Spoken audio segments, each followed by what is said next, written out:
Hello, good morning, and welcome to the TSTSI Tech Deep Dive 2022 conference. Today is the first session of the conference on AIML based enablers and applications for 6G. These are the hygiene instructions. We have mentioned it in the chat box. You are requested to kindly go through and follow. This is the session schedule. We have the welcome address followed by two keynotes and a panel discussion, which will be followed by a Q&A and the closing address. This session is being co-chaired by Professor Azer Alam and Mr. Satish Chamadagni. Mr. Vishnu Ram here is the session convener. Yes, so Dr. Azer Alam is currently the chair of TSTSI SGSS Working Group 2, Applications and Services Layer Standards, AIML. He is the associate professor at IIT Bhilai. He has worked on broad areas of computer networks, queuing systems, and wireless communications. Session co-chair, Mr. Satish Chamadagni, is currently a senior vice president and head of global standards at Reliance Jio. He has 23 years of industry experience in the telecom domain. He is also the ex-vice chair of TSTSI. He is active in 3GPP, GSMA, and in ORAN Alliance. Session convener, Mr. Vishnu Ram, is an alumnus of IIT Delhi. He has 23 years of hands-on experience in the field of telecom industry, developing and implementing standards. He currently consults with ITUT as an independent consultant and is the chief editor of the recently published ITUT recommendation Y.3172 and collaboratively edited 5.3173, 5.3174 with other ITU members. Now I request Mr. Vishnu Ram to make the welcome address. Over to you, sir. Thank you so much, Akash. I would like to welcome you all. Good morning. And this is an exciting session that we have today. AIML is very hot. So AIML techniques, they have already taken the center stage, right? And we are now talking about native AI support and so on. So when it comes to 6G, all the layers, I mean, including the physical layer 2 and every layer above that, will have substantial impacts due to integration of AIML. So we will talk about that. The network architecture and design will have significant improvements, but both on the operator side as well as at the consumer side. So both of us will benefit. And how do we do that? By introducing new performance as well as new services and other aspects. So we will focus in this session. We have a very eminent panel here. We will look at how to enable this, how AIML is playing the role of an enabler for 60 systems, what are the AIML-based applications that we bring in, and we will look at what is the ongoing work in standards arena at this moment. So we have a very mixed panel, very balanced and very highly experienced that we have curated for you. I hope you enjoy it. And let's look at, let me pass it to Akash to introduce the panelists and the speakers today, the keynotes and the speakers today. You heard him talk about the agenda. I would like to thank everybody who's joined, but let us look at the agenda and the speakers today. Akash, back to you to introduce, welcome you all again. Thank you. All right, thank you, Vishnu, sir. So the next keynote is on bringing the power of standards IoT platform to AI. It will be given by Professor Jason Song of Sejong University. Professor Jason Song is leading the Software Engineering and Security Group in the Computer and Information Security Department at Sejong University.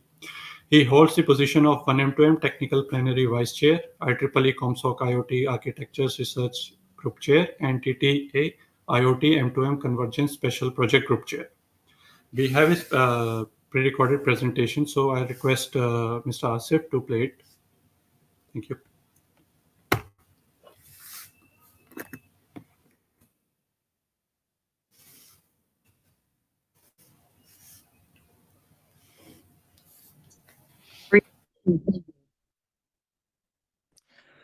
Hello, everyone. My name is Jae-Sung Song from Sejong University, who is also 1M2M Technical Plenary Vice Chair. It is my pleasure to be invited to the conference hosted by TSDSI, which is called Tech Deep Dive Conference. Today, I'm going to talk about bringing the power of a standard IoT platform to AI, because IoT and AI is one of the technologies that can provide good use cases and application to 6G. So I'm going to share then my slide and then try to provide my talk. So wait a second.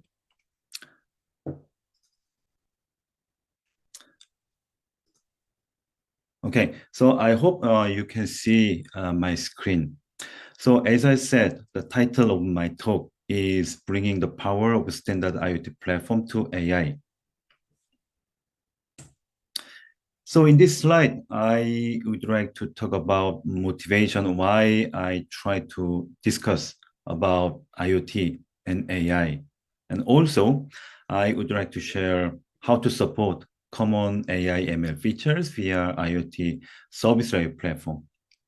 Also, I'd like to introduce some new activities in 1M2M IoT standardization initiative to enable AI capability. Also, data is key to many new technologies, even including 6G. So in this talk, I will also introduce other data-centric work item driven or standardized in 1M10. So first topic, AI and IoT. So typically, if you listen about AI and IoT, what you are thinking is kind of AI-enabled IoT. Previously, IoT is kind of technology try to connect many devices to the internet and then provide some services, right? Like measuring environment values and try to monitor some energy usages and so on, right? And then once AI is introduced, many people and many organizations and researchers and so on all believe, even now, try to use AI to help IoT services to make it smarter, something like that, right? So on the left side, AI can make IoT smarter. That is what we have been thinking about AI and their relationship.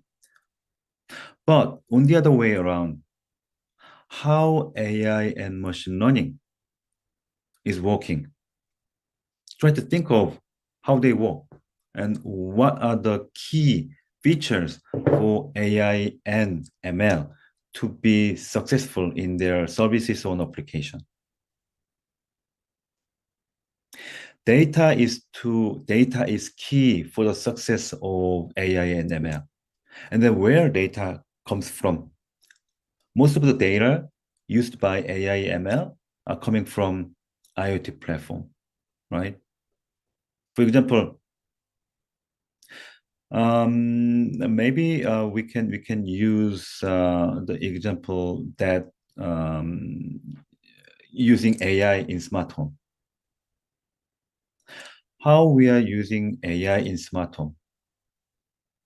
Maybe you can imagine like monitoring your behavior and then your preferences and so on, and then after a couple of weeks training your data based on some nice AI ML algorithm, then there is a controller that control the temperature and then also the light of your home and so on, to be familiar with your preferences and so on, right? That's how AI ML is working in your home. Then how they are trained? They are trained by your data, right? And how your data is collected? Your data is collected by IoT devices. And that's the reason why we are talking about IoT can make AI smarter. And then not just, typical IoT data and so on, definitely we require standardized data. Otherwise, AI cannot understand, and ML, machine learning, cannot understand what kind of data they are going to use for training. So what I would like to say today is AI and IoT is complementary each other. And then if they are complementary each other, then they can be supported by other technologies like a 6G and 5G and so on. So AI and IoT and then 6G, those are all ingredients that can enable our smarter and intelligent services in the future. So this is the motivation and background, what I would like to share with you today. So many AI and machine learning applications use data collected in IoT platform to train their model. Without the data from IoT platform, AI and machine learning cannot provide smarter services. Also, depending on the quality and quantity of collected data set for modeling training, the performance of AI models are different. If we have enough data with good quality for training, then AI we can build a very good and then a high accuracy AI model.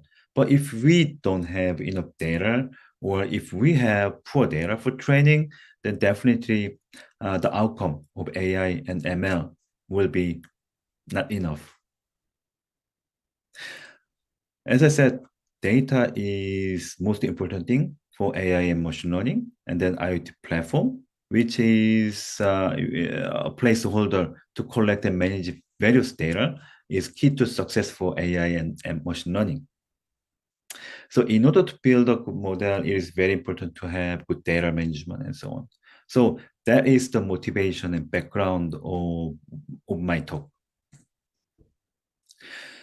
The first step to understand how AI and machine learning can be supported by IoT platform is to understand how they are working. If you Google or if you ask your friends who are working on machine learning, then they're gonna say this kind of 7 steps. So first thing you need to do is gathering data, right? For what? For training, okay? And then if you have enough data for training, then you need to prepare the data. Then you definitely need to choose a model. There are a bunch of different ML and then AI algorithms out there. And then even now, maybe a new algorithm will be introduced in some of AI machine learning conferences. Then you can choose best model for your application and for your domain. And then now you have data and then you have a model. Then what you need to do is training, right? And then just one iteration of training does not guarantee that you have a good model. So typically, you need to evaluate the model, right? And then after evaluation, maybe you need to do some hyper parameter tuning to have better model and so on. And then, if that is not enough, what you need to do is to go back, either choose another model or go to another training iteration, or even you go back to gathering data steps, right? So there are a bunch of different iterations in here. And then after a couple of iteration, you have you can build a good model that you really want to build. Then using that model, you can use it for predictions with real-time data and so on. So this is the typical step of machine learning. And maybe if you are using some different model or different AI algorithms and so on, maybe you can skip some of those steps, but those are typical 7 steps for machine learning. Then where we can help by IoT. They are all about data, right? Gathering data, that's IoT stuff, and then preparing of data.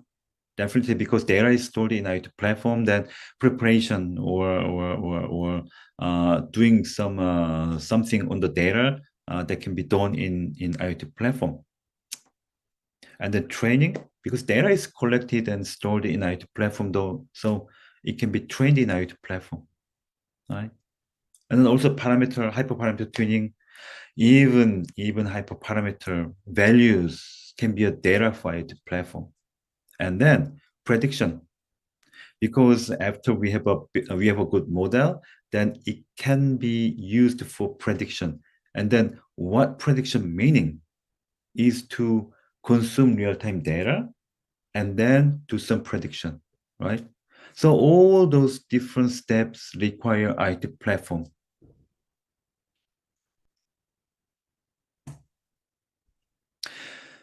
And then if IoT platform can support some sort of features that can be used by machine learning and AI, then AI developer or machine learning developer can easily build their model using IoT platform. So what I have been thinking is AI and machine learning developer sitting in front of computer, and then the computer is connected to IoT platform in the cloud.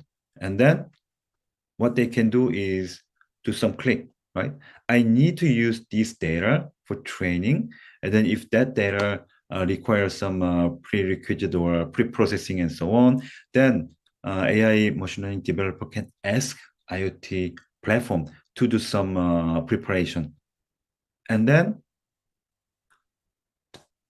they can choose a model, right? They can click the model, and then they can click, do some training, right? Then even training can be done in IoT platform in the cloud. Then after those training, they can build a model, and then model can be tested with testing data, and then after everything's satisfied by the developer, then simply the model is linked to real-time data in IoT platform. Then everything can be done in the cloud as a service, right? So IoT platform can be used as a service of AI services. And then that's, the motivation. And then we looked at what's going on around the world. And then this is nothing new. So for example, Edge, ETSI has some activities in Smart M2M STF 584. And then in STF 584 is to provide initially validated architecture that describe how IoT system can make use of AI and then machine learning for the management and interpretation of IoT device data over a large variety of deployment models, while remaining interoperable, secure, and manageable. And then they produce several technical reports. And then in South Korea, we have a new government project called AI Star that has been granted to enable AI features to OneMTM platform. And then even we build a open source to make it happen. And then based on, in collaboration with those Edge STF, and then the project currently ongoing in South Korea, we initiated a new work item in OneMTM to enable AI machine learning features to IoT platform as a standard specification. So this is nothing new. And then I hope, while we are discussing those new features in OneMTM, we also have some collaboration with Indian friends there. So by the way, OneMTM is a common service area platform that like a 7 or 8 SDO around the world coming together, and then to develop a single IoT and machine to learning machine-to-machine communication standard service layer platform. Because if we are developing any IoT services, then typically they require common functions, right? Device need to be registered, and then device need to be discovered, and then device need to support like a security, and then definitely IoT data need to be managed by a IoT platform and so on. So if we have one single standard to provide such kind of common service functions, then we can remove silos of different domains or different application in IoT services. So that's the purpose of 1M2M. And then maybe because TSDI is one of the partner type 1 of 1M2M. So if you are interested in 1M2M specification and then functions and then specs and then open source and so on, you can contact your colleagues in TSDI. Okay, so what 1M2M can do to make this happen? 1M2M can consider to support data management for AI and machine learning because, as I said, data is key to success AI and ML. So 1M2M platform as a service layer platform provides some common functions for AI machine learning to make IoT data for the purpose of to be used for training and then managing models and doing some testing and then preparation of training data and so on. All those things can be supported by 1M2M for AI machine learning. And based in order to support such kind of things, 1M2M created a new work item to enable AI ML features to 1M2M.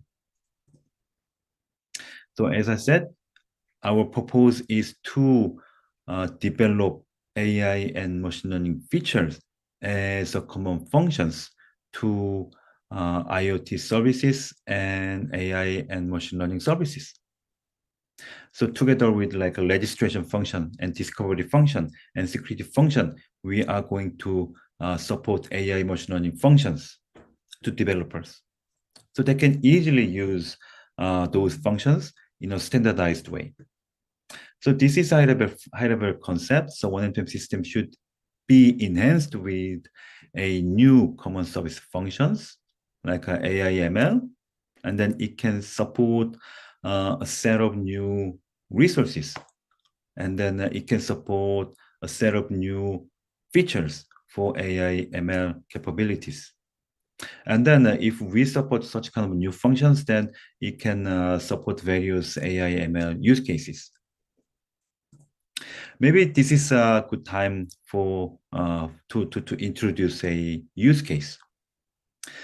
So one of the use cases that I would like to introduce is data augmentation. What data augmentation means? As I said, AI machine learning typically use data to train their model, right? But what happens if the data set is not enough, right? In that case, typically AI machine learning developer use a technique called data augmentation.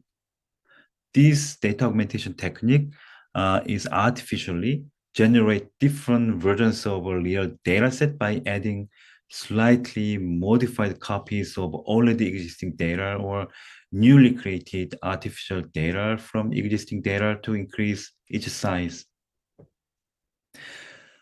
So think of image data, because image is one of typical area that AI machine learning do good performance, right?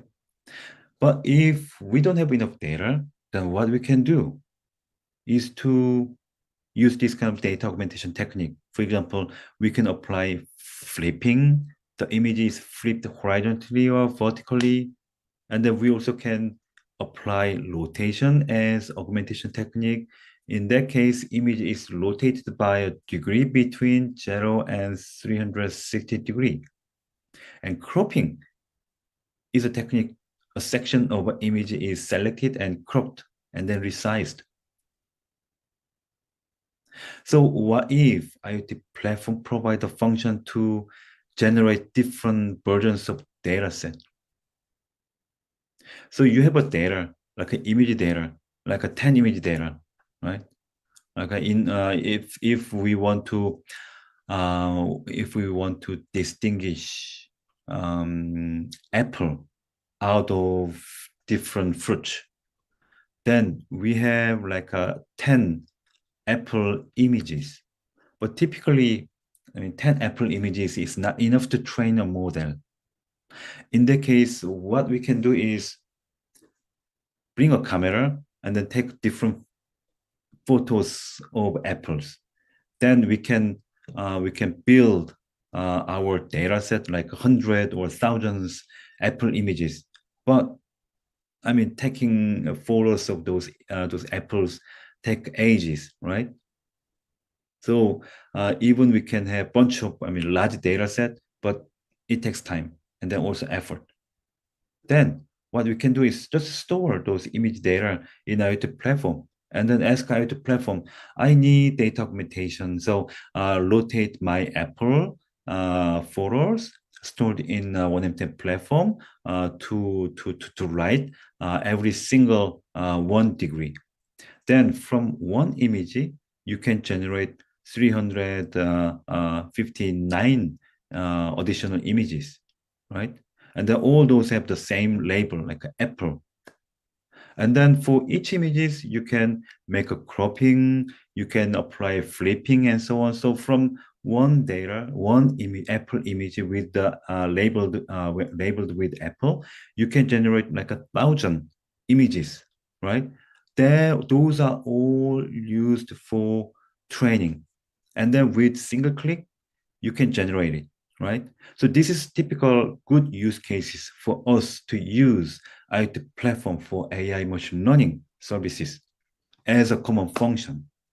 And then if we use these as a common function to AI ML developer from IoT platform, then even this generated data, augmented data can be used by other purposes. It can support reuse of training data, like a software reuse and so on, right?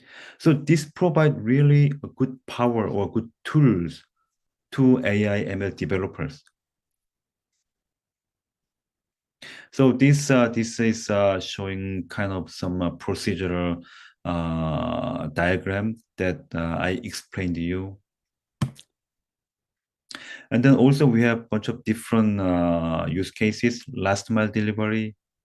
So in this use case, you can imagine if we have a model, right?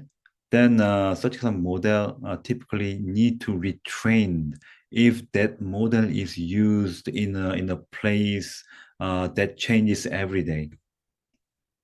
So what we are currently developing in our school is to use a robot, last mile delivery robot. So if there is a food delivery in our university, and then in the front gate, then our robot goes to there and then try to collect those fruit or the goods and so on, packages and so on, and then it try to deliver to my office. That is a kind of last mile delivery. But when this robot is coming to my office, it need to pass different corridors and then it need to use like elevators and so on.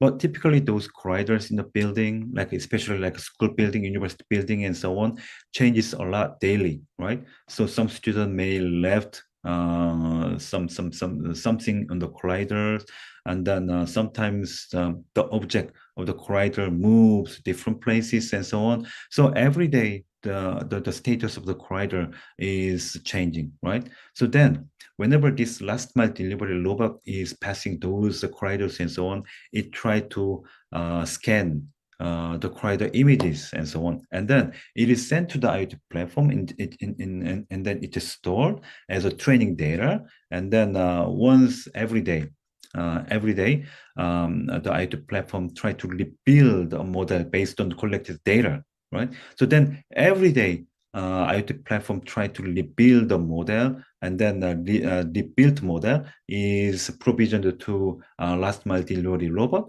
So tomorrow, they are going to use the updated model And then those updated model provide better performance for this kind of last mile delivery robot.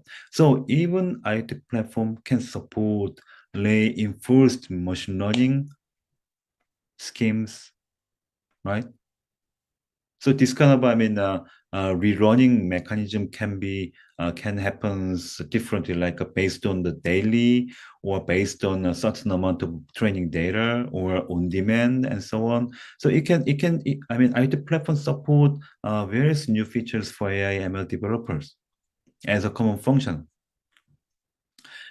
So based on those use cases, we try to retrieve potential requirement to support AI machine learning. So typically, AI enabled IT platform can support like managing data for AI machine learning and then managing model, because model itself is also data from IT platform, right? So for managing data, it can be categorized into managing training data and then managing input data, and then managing model can also be categorized into two categories, like a build AI ML model and then managing AI ML model. And then each categorized item can also further specify like a data augmentation and then training data set and then labeling data set and so on. So we have retrieved different potential requirement to support AI machine learning.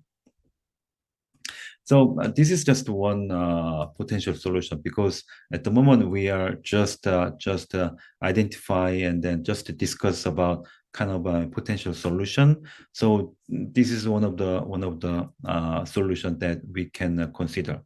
For example, data augmentation, as I said to you before, is one of the functions that IoT platform can support for AI machine learning. Then how it can be possible?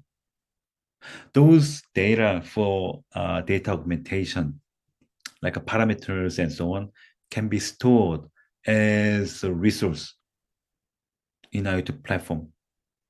Then AI developer aware that there exists this kind of resource in IoT platform in a standardized manner. So if a machine learning developer want to do data augmentation for a certain data, then simply add some information into this data augmentation resource, right? So in this resource, AI machine learning developer try to add information like augmentation type. I want to use rotation type.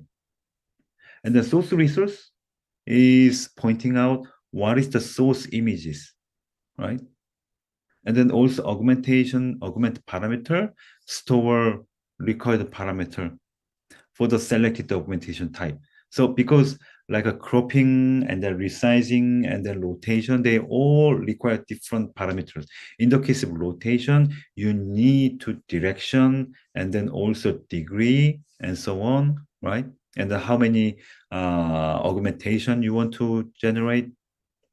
For the cropping, you can define like areas and so on. So depending on which type you want to use, you require different parameters. So this augment parameter attribute can hold different information from AI machine learning developers. So after you have, machine learning and AI developer filled those resources with their information, then the rest of the things are done by IoT platform as a common function, right? So after they apply those types and then resource and then parameters, then they generate output data, and then it can be stored in this target resource. So then everything is done, right? Then simply AI ML developer can retrieve information from this target resource, or even they can send this information to their colleagues. So I generate data augmentation, and then now I have like a 10,000 images for training, and then that is stored in IoT platform in this resource.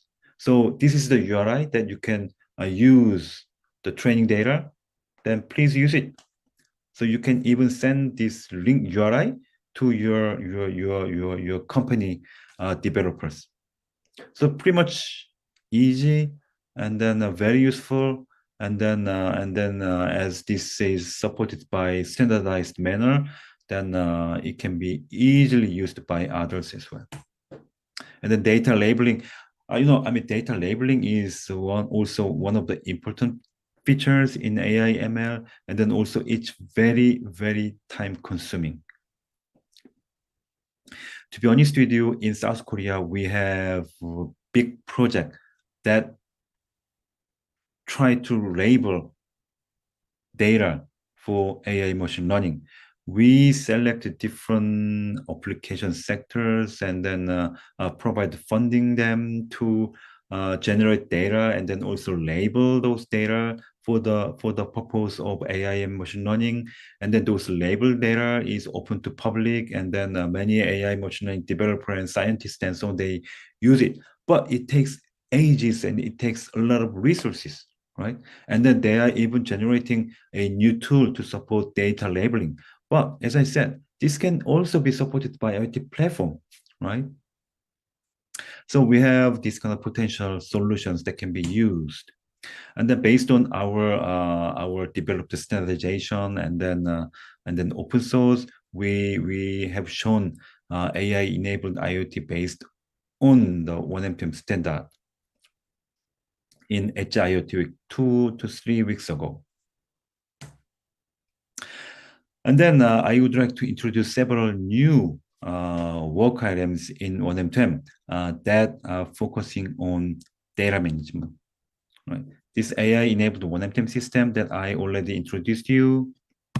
And then this make 1M10 platform to support data management for AI and provide AI ML capabilities. The next one is data license management. The purpose of this work item is to study 1M10 system enhancement to support data license management.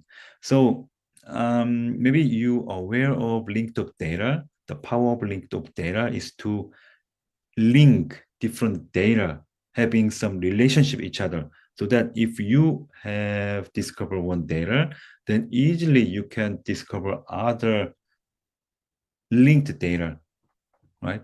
From this linked up data capability. So then why IoT platform data cannot be linked?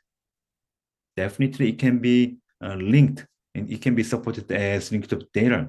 So we try to link IoT data and then make it open to the public, and then also try to add what's the license of those data, because when you use data, the license of the data is very important, right? So we try to invent a mechanism to provide standardized way to label those license, and then how to link different data for smart city management. And then also we really need to pay attention to this work item. This work item is data protection regulation. When you use the data, and then if the data include like privacy information, then those privacy information data is under the subject of regulation, like GDPR in Europe and then PIPA in South Korea. So if you are using the IoT platform that uses privacy data, then definitely your IoT platform is under the GDPR or PIPA. Then how to make it happen?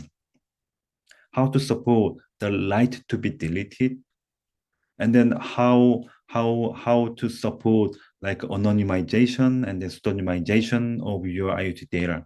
So we are trying to standardize those mechanisms. So we try to make 1M10 platform to be compliant with data protection regulation, such as GDPR and PIPA. And then if India has similar data protection regulation, then definitely we need to consider those. So this is still open and active work item. So if you are interested in having this kind of work, then please come to 1M10 and then work together.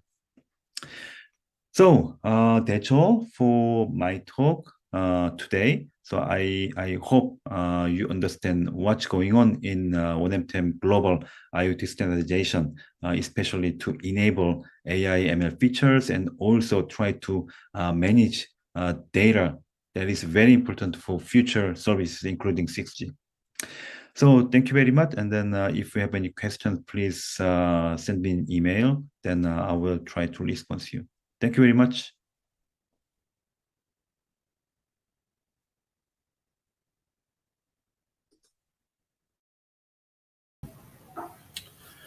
Well, thanks, Azer. And we want to thank Professor Jason Song for taking his time and sending us this recording of the presentation. It was a very wonderful presentation on IoT platforms and AI. So attendees can put in their questions in the question box, and we will try to compile them and send it to Professor Jason Song so that he can respond and we'll get back to you. Or you can either directly send your questions to him. And so going with the next keynote. So the next keynote is by Mr. Mahesh Naika. Mr. Mahesh Naika is the Assistant Vice President Standardization Team at Reliance Jio Infocom Limited. He is serving as the Chair of Services and Solutions Study Group in the TSTSI. He has over 23 plus years of experience in the telecom service domain for the standardization, system engineering, and product management, product development, pre-sales, architecting, designing test cases, including around 7 months of quality international exposure. Now I would request Mr. Mahesh Naika to take the floor. Yeah, thank you. Thanks, Akash. Good morning, everybody. Good morning and good evening to everybody. And first of all, thanks for giving me an opportunity to give a session in TSDSI Technical Deep Dive 5th edition. And today, in this particular session, I'm going to talk with respect to the enablers, architecture, applications of AIML in beyond 5G and 6G, basically from the operator's perspective. Next slide, please, Akash. Yeah. Actually, everybody is already aware of what is meant by artificial intelligence. As the term itself suggests, it's artificial. The intelligence is artificial. Basically, it provides intelligence and helps in complete automation to wireless networks, probably wireline also in the future, by imitating human brain, maybe the complete thought process, complete intelligent behaviors of humans will be mimicked in the artificial intelligence. This particular diagram is basically is not new. It's a very famous diagram which depicts the evolution of artificial intelligence right from scratch till the today's state. See, actually, AI is not new, and it's not a latest technology as well. AI people are started talking and trying to reap benefits. Maybe 100 years before itself it started. But actually, the AI has become prominent right from 1950. Basically, Mr. Alan Turing has published one paper on computing machinery and intelligence in 1950, and basically mm, he incorporated the terminologies like learning machines or thinking machines, how machines can learn, how machines can think by mimicking the human behavior. Basically, he says mm, if a human uses the available information and, and the reasons in order to make certain decisions or to solve certain problems, if the similar approach is adopted even in the computer or the machine, it can also act like a human being. That's what the intent behind this learning machine or thinking machine. And that was he published in that article. And actually, this became the actual starting point for AI from the practical realization point of view. Then in 1955, some logic theorist. Basically, it's a program developed. The people consider this as a first AI program, the practical AI program, which is invented in 1955. What is this logic theorist? Is it's just a AI program designed to mimic the problem solving skills of humans. This program basically, as Alan Turing dreamt or published in his article, on similar lines, even this program has incorporated the strategies how human thinks, and those things has been tried to incorporate probably in the form of rules. And this is considered as a first AI program. And based on these kind of outcomes, a lot of governments have shown interest, and they started funding. And in see, one more aspect is in 1958, this I think in MIT lab, Mr. McCarthy defined the high level programming language called Lisp. Actually, this programming language has actually become a prominent AI programming languages for next 30 years. I think these advancements actually aided or helped the governments to start funding, so that more advancement can happen and we can reap the benefits from AI effectively. In 1963, DARPA started funding AI at MIT. Basically, here in this funding, the government's intention is basically uh, to invent or develop a machines that could transcribe and translate the spoken languages as well as high throughput data processing. That was the intention. But due to the unavailability of the right set of hardware, storage, even though hardware was available, the cost was very huge, the form factor of the hardware was very high, and somehow it was not fitting the need, and more or less it ended as a proof of concept only until in 1980, Edward Feigenbaum introduces expert systems.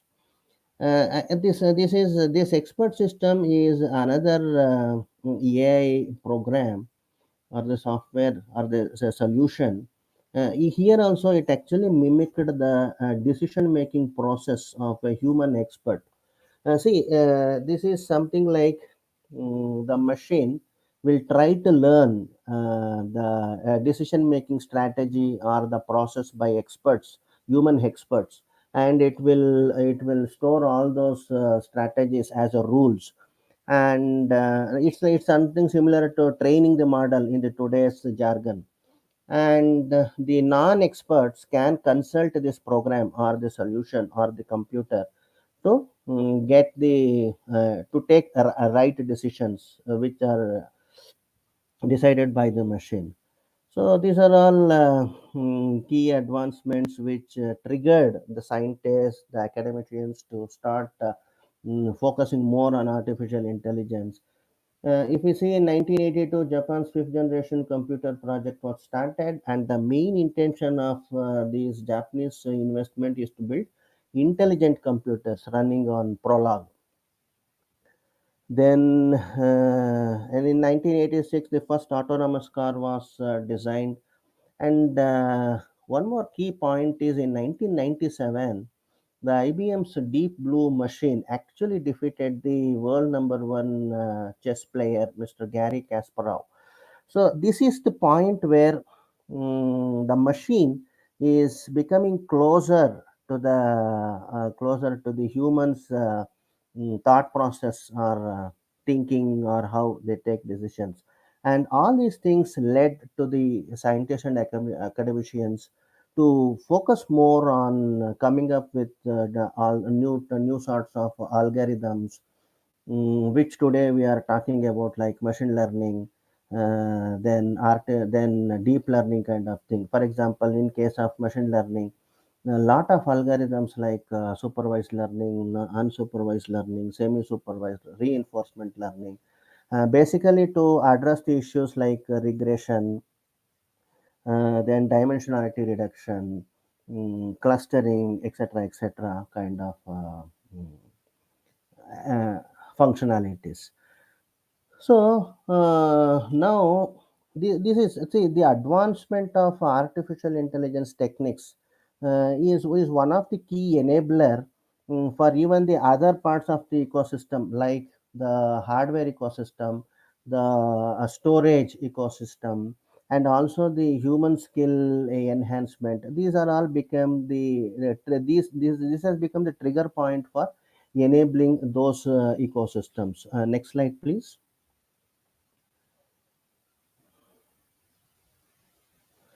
Okay. Now, this particular slide is basically taken from Statista. Basically, the slide is giving the volume of data that we have today. For example, in 2022, that is where we are standing today, and by 2022, we have closely 100 zettabytes of data which has been generated, captured, copied, and consumed also, basically across the globe. So this much of data is readily available, and going forward, by 2025, this data volume may increase up to 180 zettabytes kind of thing. So can we reuse this data? Can we generate certain useful patterns or the inferences, and can we use it for taking a right kind of decisions to enhance the performance and accuracy of the outcome of our wireless networks? Is the one of the this is one of the key enabler for why people started thinking about AIML, incorporating AIML in the today's network. Next slide, please.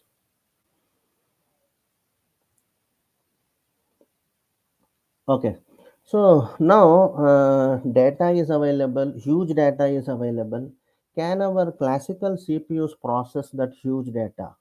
Of course, they can process that huge data, but it takes 15 days, 1 month, 6 months kind of time duration to process such a huge data and to arrive at the valuable inferences. So that's why there is a huge advancement is happening, including the CPU. A lot more other processors like a GPU, FPGA, ASIC, TensorFlow processing unit, neural processing unit, etc., kind of processors. Here in this table, if you see, there are two types of uh, processing needed. One is training, the other one is inference. Basically, as in the previous session, the speaker was mentioning about I was mentioning about the flow of modeling in AIML sequence pipeline. So here the training is basically here the huge data will be there. With using this huge data, we will train a model. Once the model is trained, then we will use this trained model to predict or to derive the valuable inferences with the new data or the latest data. So training mainly focuses on huge set of data, whereas inferences focuses on using the trained model with the latest set of data to predict or to arrive at valuable inferences. This is the two functionality of training and inference. So there will be a different set of processors available in the market today. One for focusing on training, one is called training chipset, another one is called inference chipset. Now let us see what is the advancement or optimization that is possible with the latest. Normally GPUs are used in cloud or edge kind of data centers where huge data is available, and hmm, and and it needs a huge processing, high processing compute and storage capability to process the huge set of data. If you see the GPU for the training chipset point of view, it can give a 1000x improvement when compared to the classical CPU with respect to the speed, and efficiency will be 100x, 100x, 10 to 100x kind of efficiency. And similarly for inference, it can go up to 10 100x kind of speed and 10x kind of efficiency. So from the inference accuracy point of view, basically we can reach up to 99.7% accuracy, which is well comparable to the today's proven CPU. There are other categories also like FPGA and ASIC. These can also these days are performing better with high performance computing capability and storage capability also. But of course, it is for some specific application purposes in case of ASIC. And in case of FPGA, basically, since we can reconfigure the FPGA, it is also used predominantly for inference kind of applications. So even FPGA is also going to give 100x kind of improvement both from speed and efficiency, and it can reach up to 99% inference accuracy. ASIC, if you see, it is the best among all other processors available today for AIML, which can give up to 1000x kind of improvement from efficiency or speed for both training as well as inference.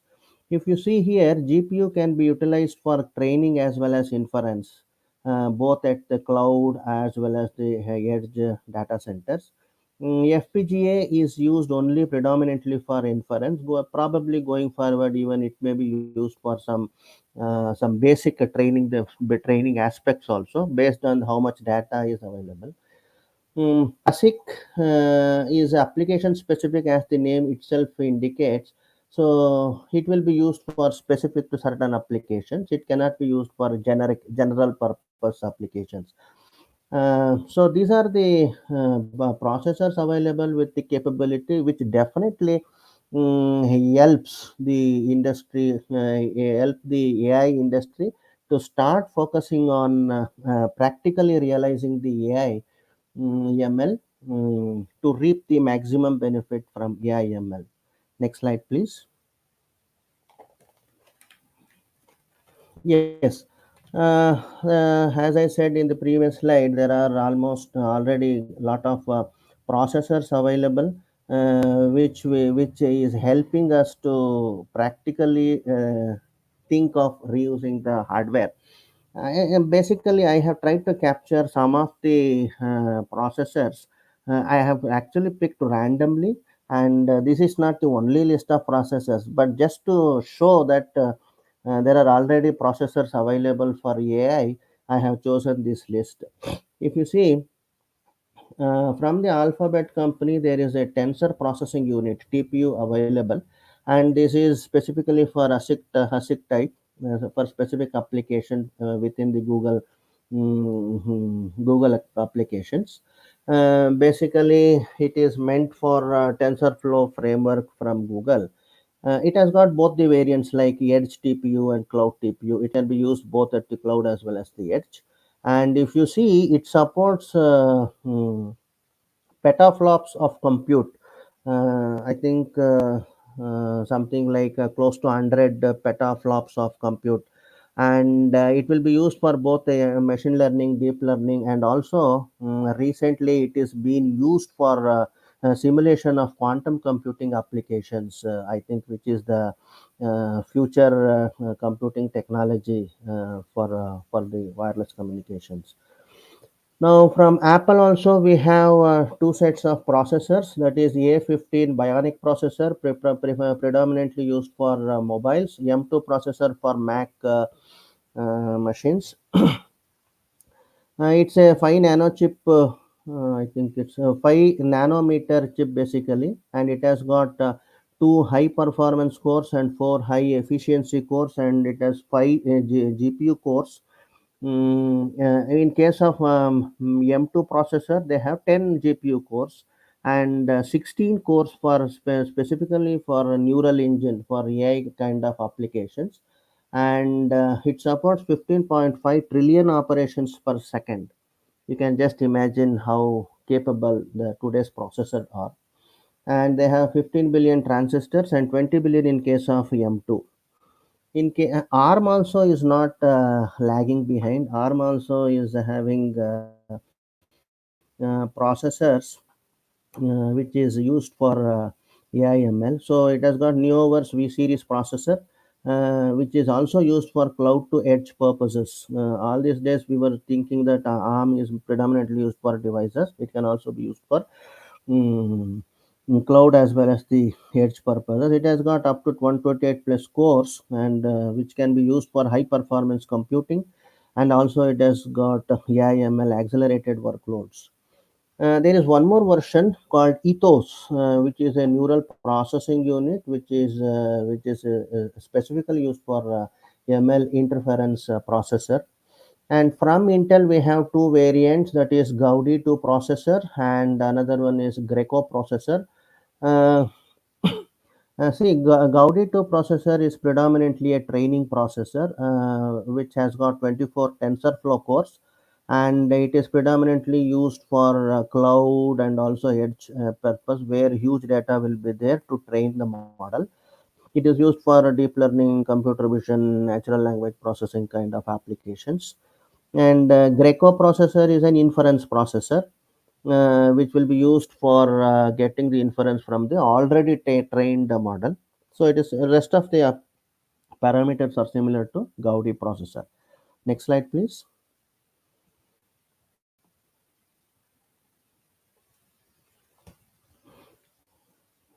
Next, yeah. AMD also has its own processors, which supports up to 383 teraflops, and it has a AMD Instinct MI250X accelerator is the model, and it is also used for high performance computing workloads, and it supports up to 95.7 teraflops. IBM has got a Telium processor, which is an inference chip predominantly, and it has got eight processor cores. The clock speed is 5 plus gigahertz, and it has got integrated AI accelerator, which supports up to more than 6 teraflops compute capacity. And it is used for predominantly it is currently being used for transactional applications to derive the inference in real time. And Nvidia, as you all know, it is the market leader, and it has got Nvidia Grace Hopper super chip, and it has got 72 ARM Neoverse V2 CPU cores. Basically, it has got huge process compute, high compute processing capability, high memory capability. Basically, if you see the diagram on the right side, it is just a snapshot of one of the super chip, where they have got integrated CPU and GPU together, and the interconnect between the two, that is chip to chip interconnect, is in terms of 900 gigabytes per second, and also the CPU to intermemory communication link is also very high. That is at the rate of 540 plus gigabytes per second kind of thing. So it has got a very huge processing compute. Then the interacting with memory also very high. So basically, this is not the only list. These are all randomly chosen, and like this, there are so many other predominant and high performing processors are available today to explore more on practically realizing the AI functionalities. Next slide, please. So far, these are all the enablers why we have, why everybody is strongly focusing on AI these days, even though AI was started 100 years before. But today, the time has ripened to start focusing on AI. So in this Now we will try to shift our thoughts. So, are the today's cellular networks dumb or do they lack intelligence?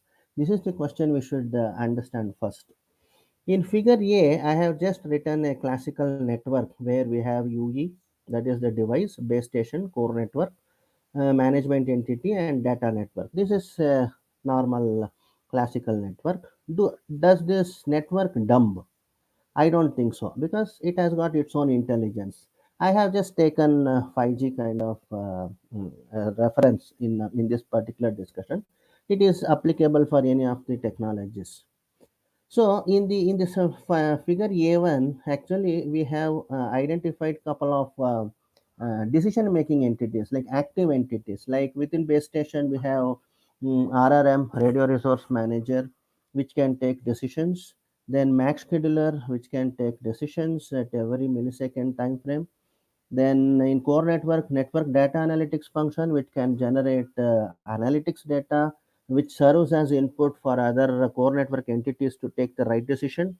Then in the management entity also, like NMS, EMS, there is an entity called mobile management data analytics services or the function which can derive the analytics data or the patterns which can be used by other entities to take the decision.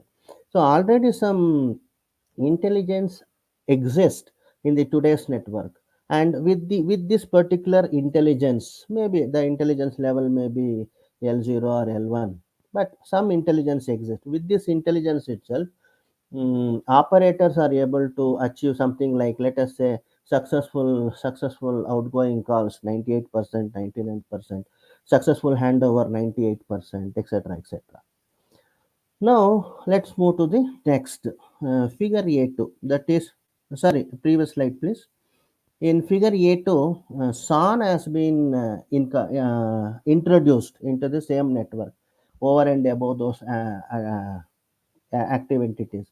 SON basically is intent to provide complete self configuration, self optimization, and self healing intelligence to the network to ensure that we will get more or less plug and play kind of functionalities. So SON is an additional intelligence which has been integrated into the network to achieve better performance. For example, without SON, if you have number of successful handovers is 98%, then with SON, where we have invested additional amount, we will get 99% or 99.2% kind of KPI as an example with respect to the handover, successful handover.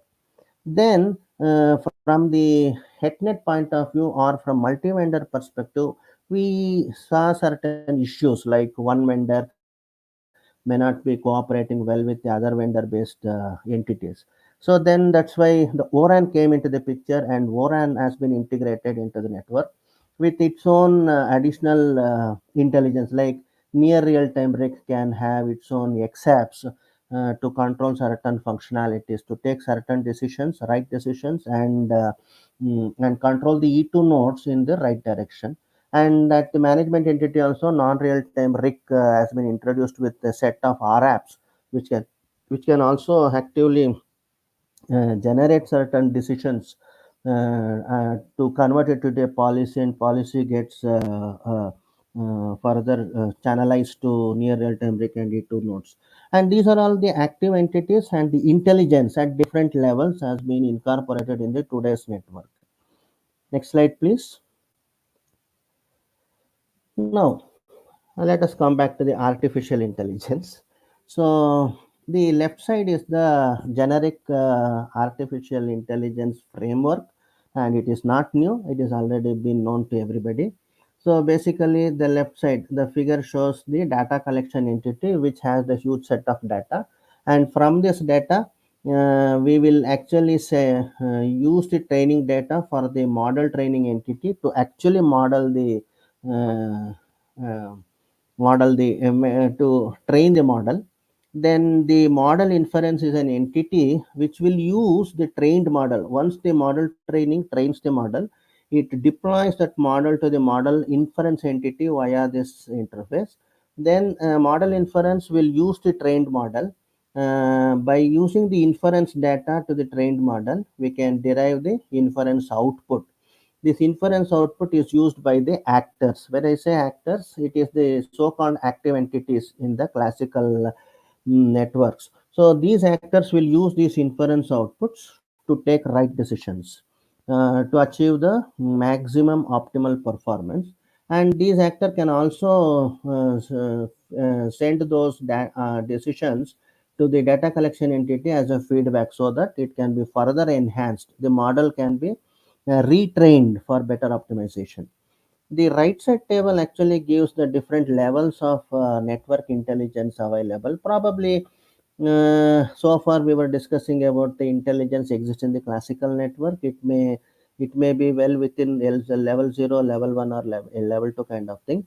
But the target for artificial intelligence should be more or less between L4 and L5, predominantly L5, but probably it may take some more time. At least the L4 we should be in a position to achieve. Next slide, please. Okay, in this particular slide, we are talking about how to enable AI for SON. It is just an illustration. See, actually, in figure B, uh, see, majority of our data is getting accumulated in the management entity. So CDS is the central data store, which has got huge set of data. For example, maybe 2 years worth of data, or 3 years worth of data with an operator. So this data can be used, this huge data can be used to train the model. See, as of today, 3GPP has started the study on three different SON functionalities like network energy saving, then load balancing, then mobility optimization.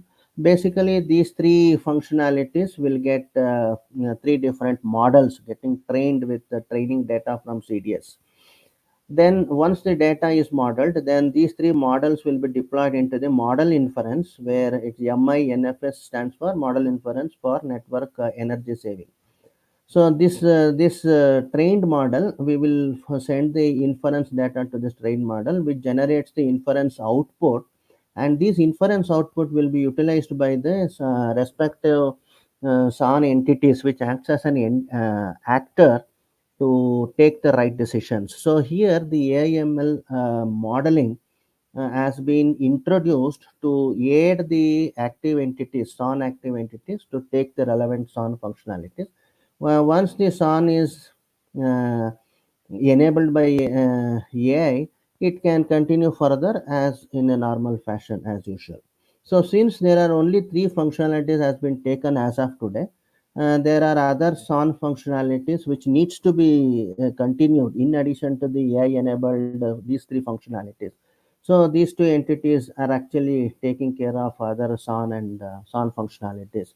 So in this particular phase, the AI enabled SON functionality and non-AI enabled SON functionality both exist together in the network. So with this kind of intermittent stage of AI enabled, there should be no deterioration or impact on the final outcome because of this coexistence of both the SON functionalities. In figure B1, actually we have seen the training happens within the management entity where huge data is available, and inference can happen in the directly base station. So in once the training happened in the management entity, it deploys or it passes the trained model to the base station, where the base station will use inference data either from the centralized data source or in the local storage to derive the inference from this inference model, and the SON at the base station can take further decisions. Next slide, please. In this particular slide, basically, we have tried to capture. See, as and when the processor capability is in improving day by day, and storage capability is improving day by day, we can foresee that even the base station can store huge set of data. Like let us say LDS is what I mentioned here. It's called local data store. So LDS can also store huge set of data. Of course, the CDS is a master data store, but LDS can also decently store huge data. So in this particular case, there are two possibilities. In the left side figure, that is figure C, the model training happens at the management entity using the data available in the centralized data store. Then the trained model will be passed on to the base station. In the base station, as I said, local data store also has huge set of data. Of course, it's a subset of CDS. So it will use its own model to train with this local data. And once this model has been trained, it will pass it on to the inference entity, where through the inference entity, it will also generate the inference output. So in this situation, the base station has got two sets of inference output. So these two inference output will be sent to the actor, and actor will choose the best inference output to take the action further decisions. In the figure C1, basically the trained model at the management entity will be passed on to the base station, and in base station it can act as a inference model, or again new training model as well. So in this case, the this particular model is again retrained with the local data store data. So it is something like federated learning. So the trained model is again being trained with local data, and the inference output will be, and single inference output will be sent to the SON actors to take further decisions. Next slide, please. So, what will be the roadmap basically? So, going forward, beyond 5G or in 6G kind of thing, the AIML integration can happen in anything and every entity of the network. UE can also have its own data store, local data store, and using this local data store, it can also train the model and and derive the inferences. Suppose if UE is unable to do all the training, it can do partial training in the UE, and it can pass on the trained model to the base station, and base station additional training is possible, or vice versa. The UE will request the base station to train the model, and once the trained model is available, base station can pass it on to the UE, and UE can use only the inference kind of functionality. So in DU also we can have integrated AI integration, where it can focus on artificial intelligence enablement at the signal chain level. Each and every entity of a signal chain can be in the near future can be replaced with AI enabled signal chain. Complete signal chain can be enabled with AI. And with respect to the CU also, in CU also we can enable AI to tackle the SON functionalities, RRM functionalities, max scheduler functionalities because of the local data store. In case of core network, the AI can be utilized for tracking area optimization, quality of service optimization, then access traffic switching, splitting, and etc. kind of optimization, paging DRX kind of optimization, etc. etc. So those kind of active functionalities where decision is critical, for those AI can be integrated to have better better performance. Even within the core network, that is a non-trusted application servers, application function also, we can have application level AI processing capabilities, so that applications can also be optimized better for different verticals. And if you see the edge also, a lot of AI integration can happen, which is specific to the different application verticals. That is also possible. And near real time RIC, also it's possible to integrate AIML for different XApps, where it can aid the E2 nodes like DU and CU to take right decisions based on the inference derived within the near real-time RIC for each and every XApps. In the SMO, which is a management entity in our previous slides, also takes care of integrating AI to each and every RApps, that is non-real-time rig functionalities, non-real-time SON-related functionalities, and also core network functionalities. So far, the SON is predominantly for RAN, but going forward, SON will be there even for core network, even for application layer, even for transport network, etc., etc. So just to ensure the end-to-end quality of service. Next slide, please. I think in the interest of time, because the next couple of slides is basically to focus on the different applications where AI and mm, AI and ML can be incorporated. I will just speed up. Resource allocation, fault prediction, resource allocations, then traffic prediction, package scheduling, security, classification, etc. Can be. These functionalities can get benefited from the AI network. Then we can also monitor the network status in real time, like the complete SON functionality, whether it is self configuration, self optimization, self healing. The anything and everything of SON can be replaced, or it can be enhanced with the AIML kind of functionalities. I request Akash to please move to the last but one slide, because all the verticals has been captured. Yeah, conclusions.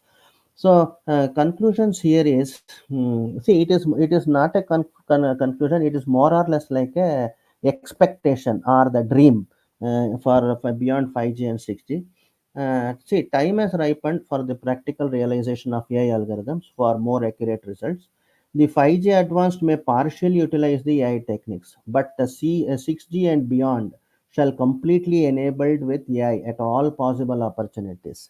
See, in the intermittent phase like 5G and up to 6G, there will be a coexistence of AI enabled functionalities and non AI enabled functionalities.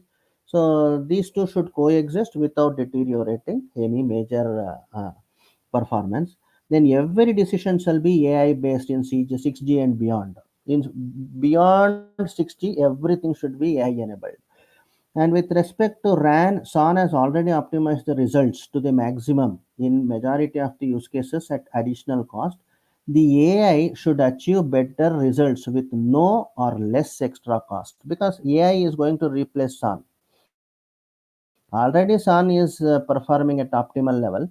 So if AI is coming, it should provide these supports with no cost or with lesser cost. For all other AI use cases, of course, there will be additional cost, but for SON, I think it should be zero. And during initial phases of AI deployment, both SON and AI may coexist, which shall not deteriorate on the optimized results. I already explained. AI shall target to achieve complete 6G automation with null or very minimum human intervention. That is level 4 or level 5 kind of network intelligence. And AI automation shall be vendor agnostic. I think these are the expectations set for AI for beyond 5G and 6G. Thank you very much. If you have any questions, probably I will try to answer.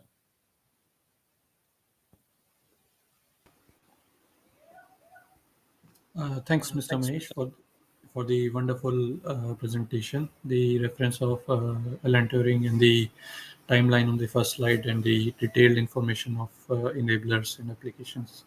It was all very good.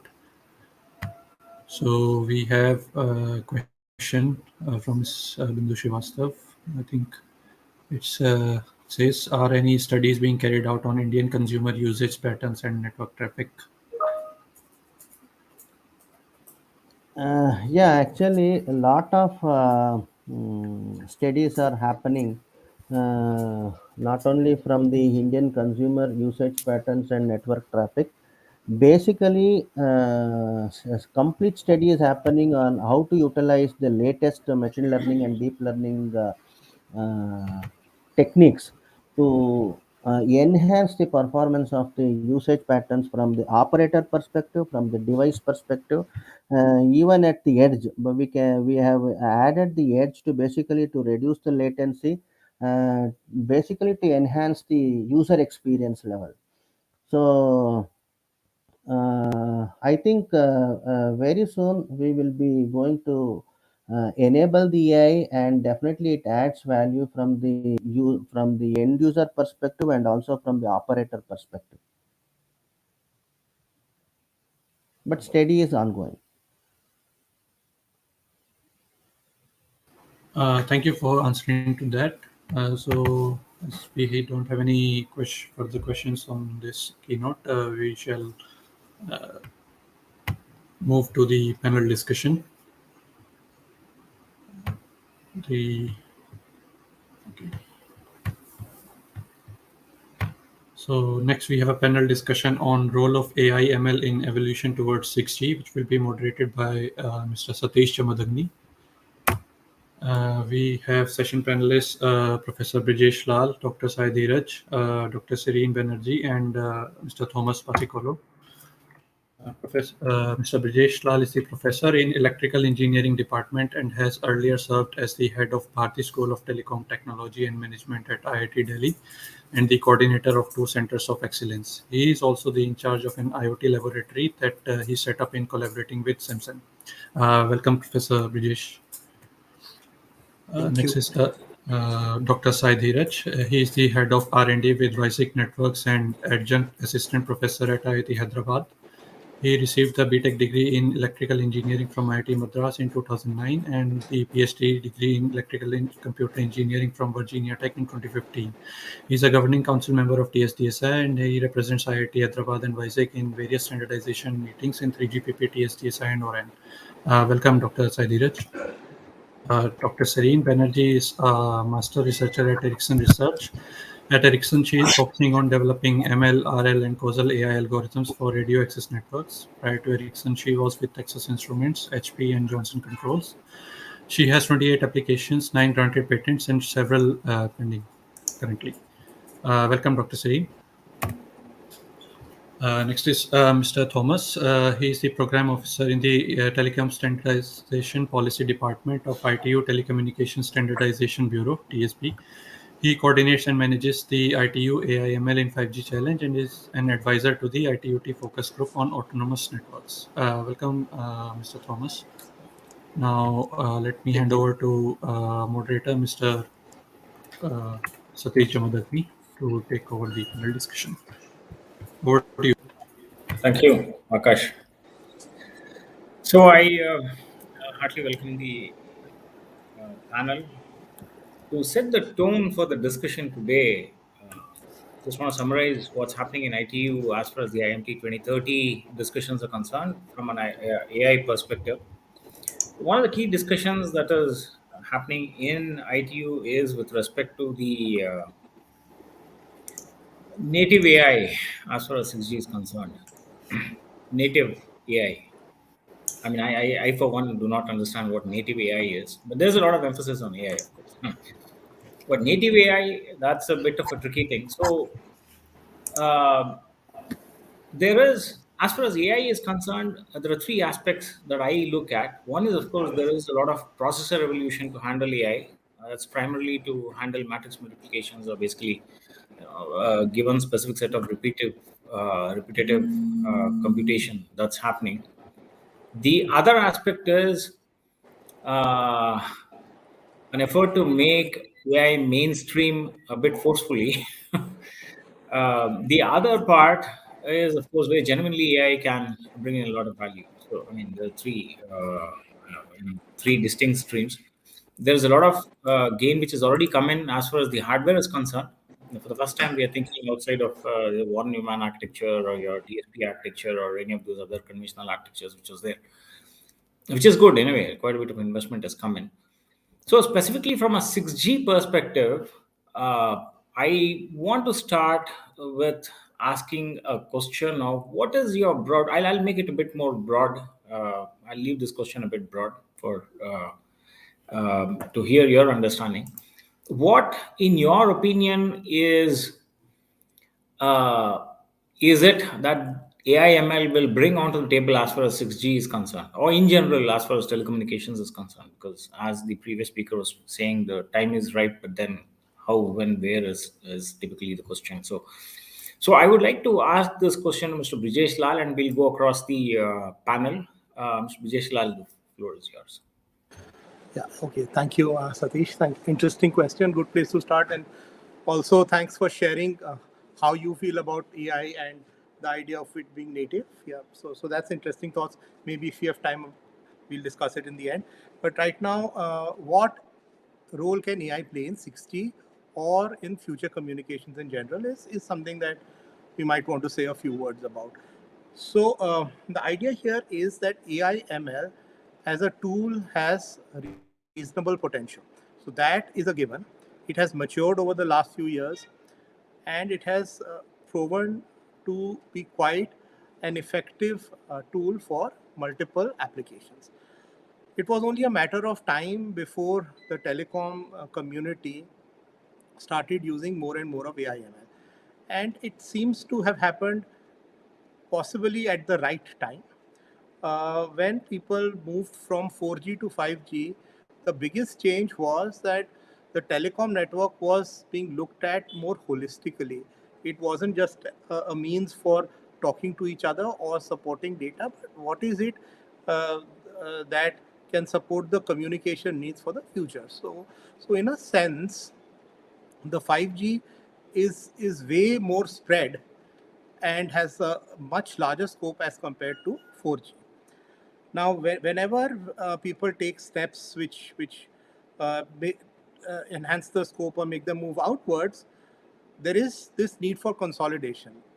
With AI/ML proving to be effective in other fields, there is, I feel, an important role that AI/ML can play in consolidating some of the gains that 5G has brought about in terms of the extended scope of a typical network architecture. So that's my initial take on the role that AI/ML might play.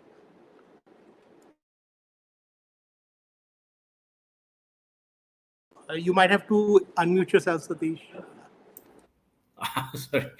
So, yeah, I transfer the question to Mr. Thomas Basicolo. Mr. Thomas, could you kindly elaborate your broad views of? Thank you. Thank you so much for the question.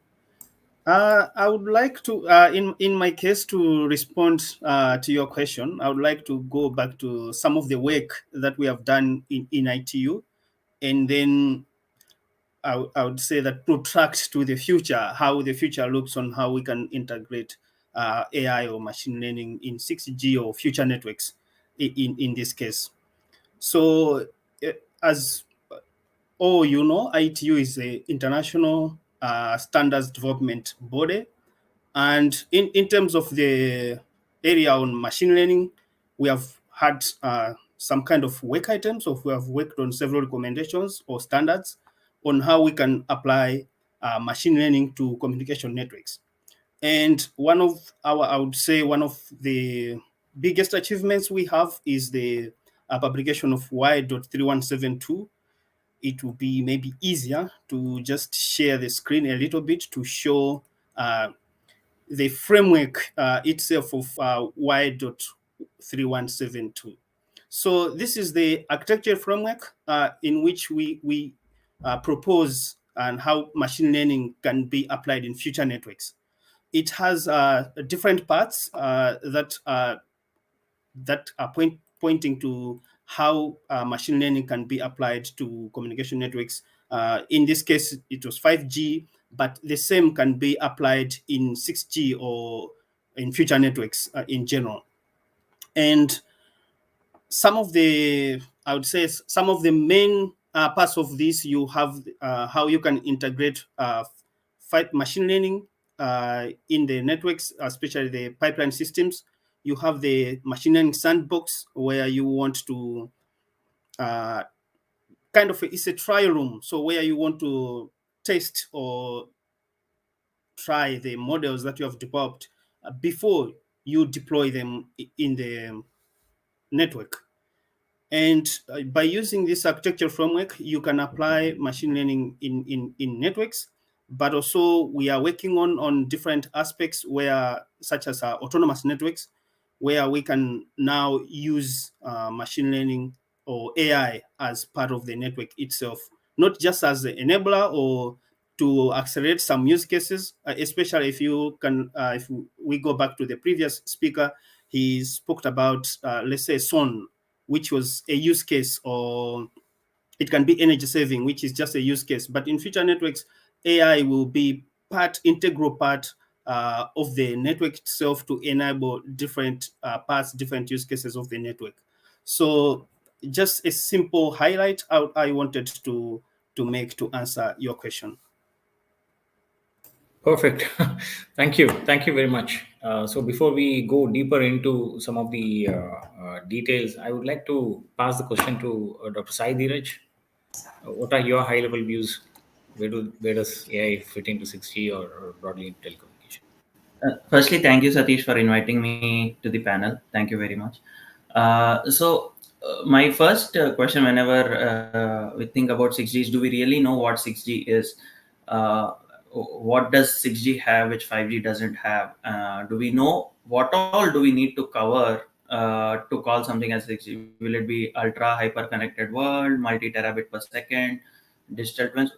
We still don't know it yet, apart from some speculations from some groups. So what, in my understanding, what we are trying to do now is, I mean, maybe 6G will need a new air interface. Can we create that new air interface with AIML tools? We still don't know the answer yet. So what we are doing right now is trying to understand what really needs to be 6G, and does AIML can really help us create such an air interface which may be needed for 6G.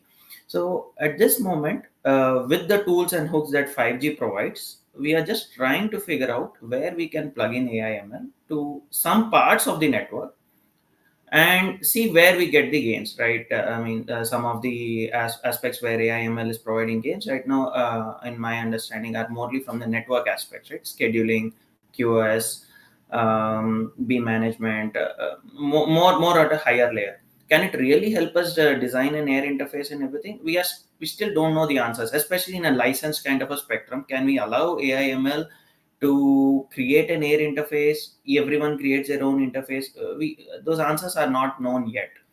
So at this moment, I still would like to be positive and see what we can achieve with these tools on this current technology called 5G. Keep evolving and learning where we can plug in these tools, find the right spots to plug in these tools, and over a period of time, we'll all probably come up with an answer that yes, maybe we can use it to define the air interface, or different parts of the network, and or some may not be. So by the time we all decide to come up with 6G, I think we'll have more concrete answers. So right now, what we are doing is dabbling around. Okay. Thank you. Let's hear from Dr. Serene Banerjee. Serene Banerjee, please. The floor is yours. Yeah, thank you so much for inviting me, and I agree with all the distinguished panel members. However, there are three things I think, in my perspective, are very important. One is, as we go higher and higher up the spectrum, the range becomes shorter. So instead of just thinking of it as a communication paradigm alone, we can now think about joint communication and sensing, and that opens up many applications like of networked cars and networked IoT vehicles, which could be both slow moving and fast moving. So that's one, I think, very nice area to explore. The second is moving beyond machine learning to more machine reasoning kind of approaches. So, be it with causality or new languages. I mean, right now, when we think like we have to send a dog, we send a picture of a dog. But what if we just told a dog and the receiver could figure out that, okay, it is a dog, and reconstruct it? So there are neuro-symbolic reasoning approaches which are coming up, which are again a very vast open area. The third important thing, which I consider very important, is like this: there is a lot of work which considers synergies between communication and control theory. And what happens is, like, though communication and control theory has come up separately in the state of the art, there is a nice synergy. And what it can lead to is going from a reactive approach of managing networks to a proactive approach of managing networks. So today, when we speak of a very expert radio engineer, he has a lot of knowledge in his head, and he can take decisions even before the problem arising. Like, he can proactively think. So can we push the machine learning boundaries, also machine reasoning boundaries, to come up with more proactive approaches, like to mimic a expert human? Yeah, got it. So let's dig one level deeper. Let me summarize it this way. So AIML is applied typically to handle problems of non-linearity, or issues of problems which are intrinsically paradoxical in nature, or in certain cases where you have very large amounts of data which you cannot make sense of anyway. So that's something called as a forced paradox, or induced paradox. You can apply AIML, which is the general understanding. So, given this context, let me ask the question again as to Dr. Sarin, you also brought about the question of control theory. Control theory loves to have deterministic algorithms. I mean, typically because you want to have a deterministic output. This is also one of the key problems which we are facing with AI, because it's not deterministic. So you don't know what's happening inside the box, and that sort of brings legalities into question. A lot of other things come into the question. So with this information again, I would like to ask the panel now, given the fact that what are the problems that you see in telecommunication domain which are intrinsically paradoxical and where AI can help? AI can also be used otherwise. I mean, otherwise you do have a whole bunch of deterministic algorithms itself which can help, both in the case of SON. Anywhere you can apply AI, you can also apply deterministic algorithms. You don't necessarily have to be, unless and until it's a problem which is highly non-linear and stuff. So can I ask the panel, what problems do you see rendering themselves to AIML instead of force fitting AIML into the scheme of things? So can I start with you, Dr. Sarin Banerjee? Then we'll Sure, go on. sure. So this again brings to the, what all applications will be very critical. So we can say that, okay, 5G supports slicing, but if we really make a remote surgery a reality, then at high speed, I have to both have high speed and high precision. I mean, I cannot, so I have to have fast and reliable communication together, which kind of, are opposing each other. So again, another application could be Industry 5.0, where again, that criticality becomes important, and more importantly is serving the range. Even if we think about a human expert, there will be particular domains where he will be expert in. Maybe he's expert in the RAN area or the network area, and this generalization of models to a vast wide range of applications and varying requirements. So though the system is non-deterministic, I mean, there could be facets of which could be stochastically deterministic. So this is where I think, merge of control theory and AI, or evolved machine reasoning can help, like to cater to the diversity, basically. Yeah. So can I ask Mr. Thomas Basikolo the same question? What renders itself? We can force fit AI into a lot of things. That is there, of course. But what problems in telecommunication domain, or in general communication domain, networking domain, do you think renders itself best to AIML? Well, I would say that there's a lot of the challenges that are there in the current, I would say, telecom domain. But on top of my head, I would say that one of the issues would be we talk about mobility, and if you have high speed mobility and you are using your device, you need to be connected at all time. So let's say we are talking about beam prediction, for example. You need to predict the beam in the next maybe few milliseconds, at which point it's going to be. You need to be able to track it precisely. And I would point out to one of the, I'd say in ITU, also one of the works that we are doing, we are conducting the challenge, ITU AI Machine Learning 5G Challenge. And of course, I would like to thank the Indian community that we have a very good number of participants, and we have good collaboration. For example, Professor Brajesh, who has been collaborating with us for the past 3 years. And one of the problems that we are trying to tackle is on the beam prediction and also generalization. So you have data from different sensors, and you want to fuse these different data sets to make a prediction. So you have data from radar, from camera, from LiDAR, from GPS, and you have the data from the equipment itself, and then you should be able to predict the beam. But at the same time, I would like, how can you generalize the predictions that you make from sensor fusion? So this would be quite interesting, I would say, interesting use cases that we can see in future, and that can be used as well to solve some of the problems that we see in telco that AI or machine learning can enable. So, yeah, thank you. Thank you, Mr. Thomas. So, Dr. Sai Dheeraj, your views on the subject of what? Sure. Yeah, see, in my view, networks are just scaling up massively, right? People, even 5G network deployments, they're going to be quite dense. So, in such dense networks, it may not always be possible to coordinate the decisions of this network in a deterministic fashion. That's what I've understood, at least. So heuristics may work, but only to a certain extent. But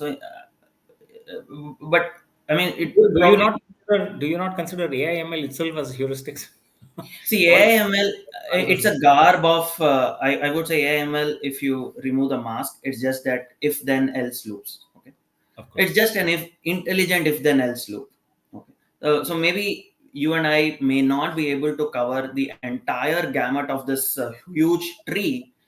We take help of a black box to help us do it. Okay. There's no harm in taking help from something else. I mean, that's my view. Especially, I mean, even some of the problems that we are solving even today, right? Even massive MIMO deployments, scheduling of users in a massive MIMO scenario. I mean, forget 6G. I believe there are some nice use cases even today, where some of the use cases that even 3GPP and what Thomas has mentioned, right, the beam prediction, and these are relevant use cases for today. This nice black box will help to a certain extent. But like I said in my previous question, will it really help us design an air interface from the scratch? That's something we have yet to understand. Yeah, of course. So, Dr. Brijesh Lal, so same question to you. Yeah, thanks. So some interesting viewpoints from the other panelists and your own comments, Satish. Based on all of those, there's one thing that I want to say, that while we talk of AIML playing a role in telecom or in communications in general, what we must realize is that AIML, it's as a field itself, is also evolving. So what we must think of is that AIML will also find its path 8 years, 10 years down the line. By the time 6G would be maturing, AIML would also be at a level which would possibly be higher in terms of explainability, for example. That's the biggest trouble people have today with AIML. You really don't know what's happening in the black box. Luckily, that black box is slowly becoming gray. It's very, very far from white yet, but it is becoming gray. Fundamentally, why does one need AIML in the first place? Because what's happening is, as phenomena become more complex, traditional signal processing or deterministic methods that we have fail to fully capture the intricacies. Now, what happens with AIML is that you make the model much more complex and hope that the way you've added complexity is right, and it will in some way be able to uh, truly or correctly represent the phenomenon that you are now struggling with. So in context of telecom, one thing that's certainly happening is that the number of devices or the number of nodes that you need to work with, the complexity of the network is growing exponentially. With IoT, it will grow at an even faster pace. So when a system becomes more complex, it is easier to handle it using AIML the way tools exist today. And that is why there is this keen interest in the area of AIML. The other area, the other thing, the reason for push in AIML is that it is giving ostensibly good results in other areas, which raises hopes for this field as well. So one has to be careful, but one also has to be hopeful that AIML itself will get better. And thirdly, because of the complexity of the next-gen networks, we should not totally write off AIML and use parts of it to sort of bring some of that complexity to a level that's that we can handle. Satish, back to you. Thank you, Dr. Bijesh Lal. So, let me take the question a level deeper now. Now we saw those areas of communication, areas where AIML will really render themselves well.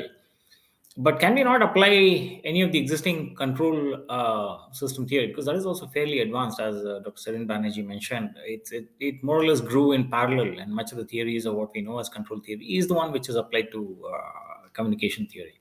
For example, why not apply a second order Kalman filter to do predictions? Why not third order Kalman filter or whatever?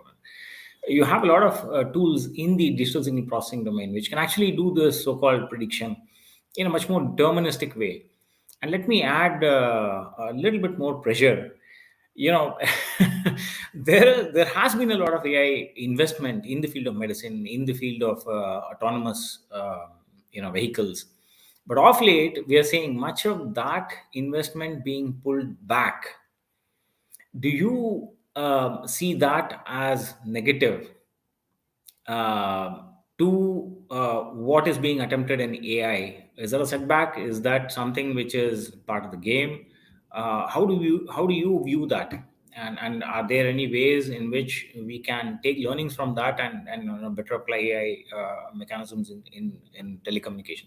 So, Dr. Brigesh Lal, we'll start with you. Thank you. Okay. So that's a very important question, Satish, and I think it's good that it's brought up right in the middle of this discussion. So the issue here is, with explainability comes the challenge of slow progress in the complexity handling capability of the algorithm. So as your algorithms grow based on the existing mathematical foundations, they can grow only at a certain rate.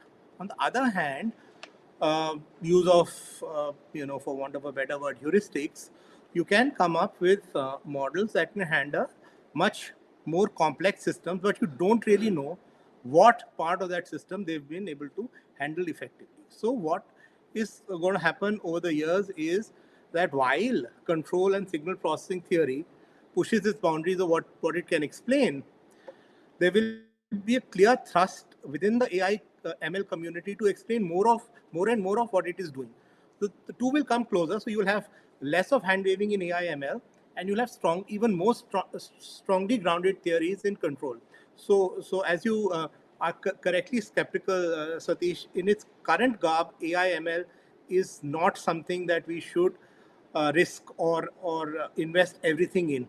The reason for falling investment is that you commit a lot of funds to a technology that showed potential, but then the rubber hit the road. You realize that not all of it was actually practically feasible, and now some corrections are happening, and these corrections thankfully are happening from both directions. The control and signal processing folks are pushing the boundaries of the algorithms that they work with, and on the other side, the AI/ML community is also struggling with increased explainability at the cost of possibly reduced complexity.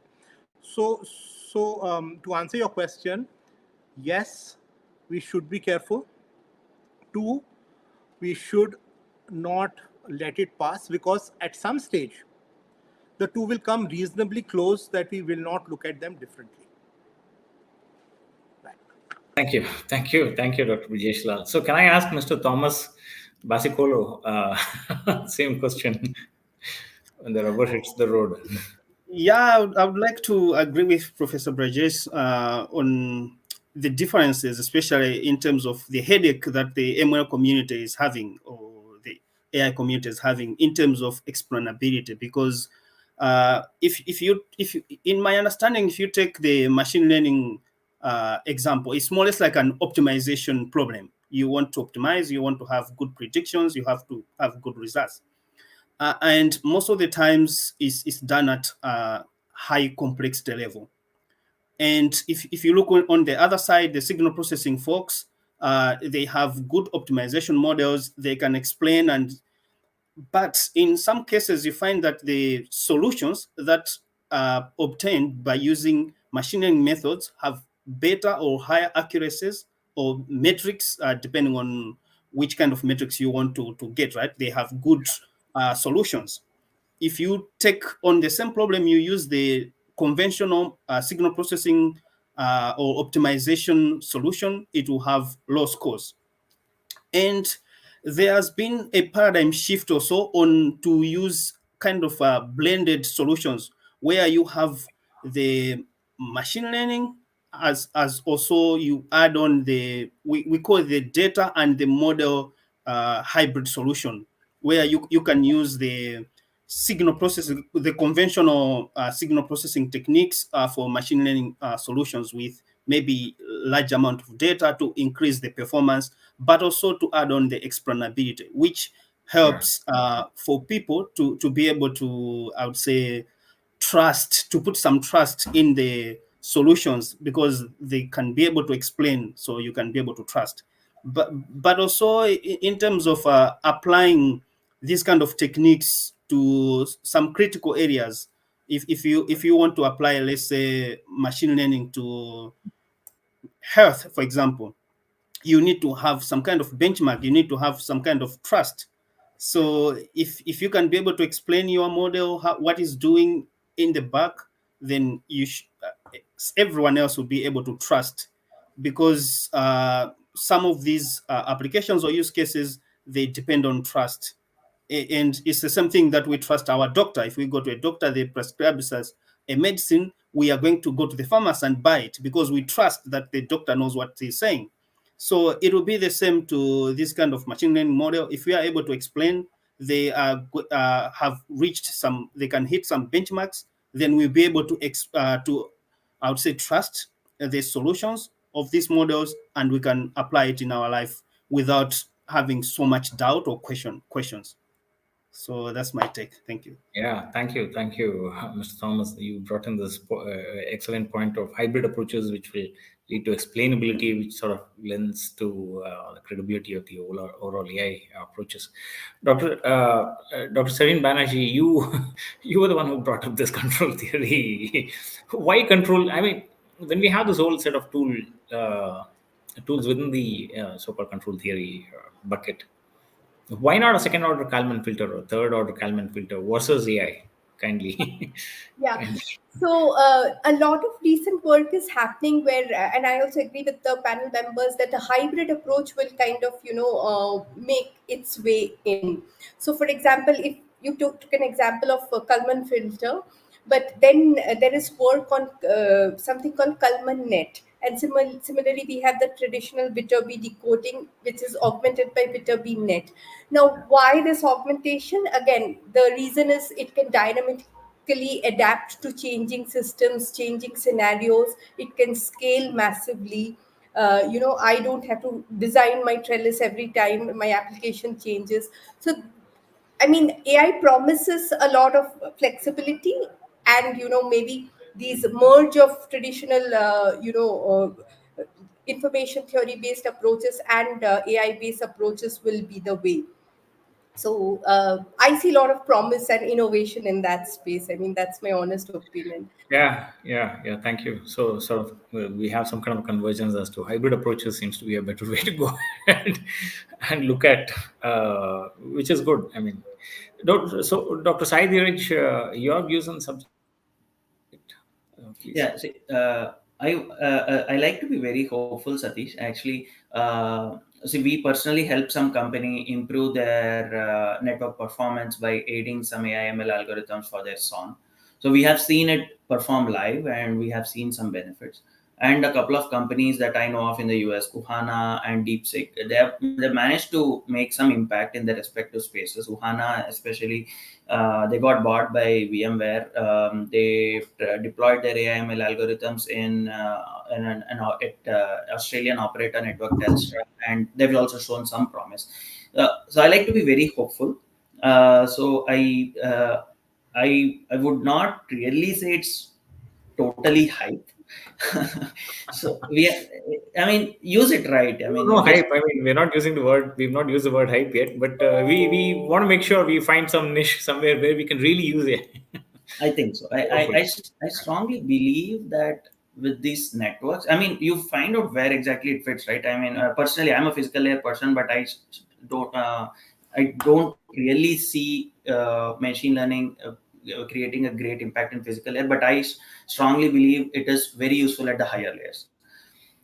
So you find the places where you can apply it, but Mr. Thomas gave the example of beamforming, and specifically beamforming today suffers because you really have to track the user. You don't know where the user is.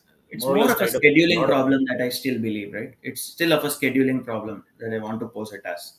Yeah, I mean, it's But some of hybrid. these layers and physical area aspects also has a lot of, at least Some parts of looks it. like it renders itself well to AI Right. solution. Just to sum it up, I think there is hope, at least for telecom space. I am not an expert on other fields, so at least for telecom. See, especially in the medicine field, right? You cannot even allow 1% of an error, right? That FDA approvals and all. But I think in telecom, what happens if there's 5% error? What happens if 5% of the frames drop? 5% of the call drops? It's okay. I mean, we're not talking about a URLLC type use case. Maybe you design something else for EMBB or hyper EMBB that you want for 60. It's okay. Yeah, telecommunication can take a certain amount of hit and still live. I think so. So of course those.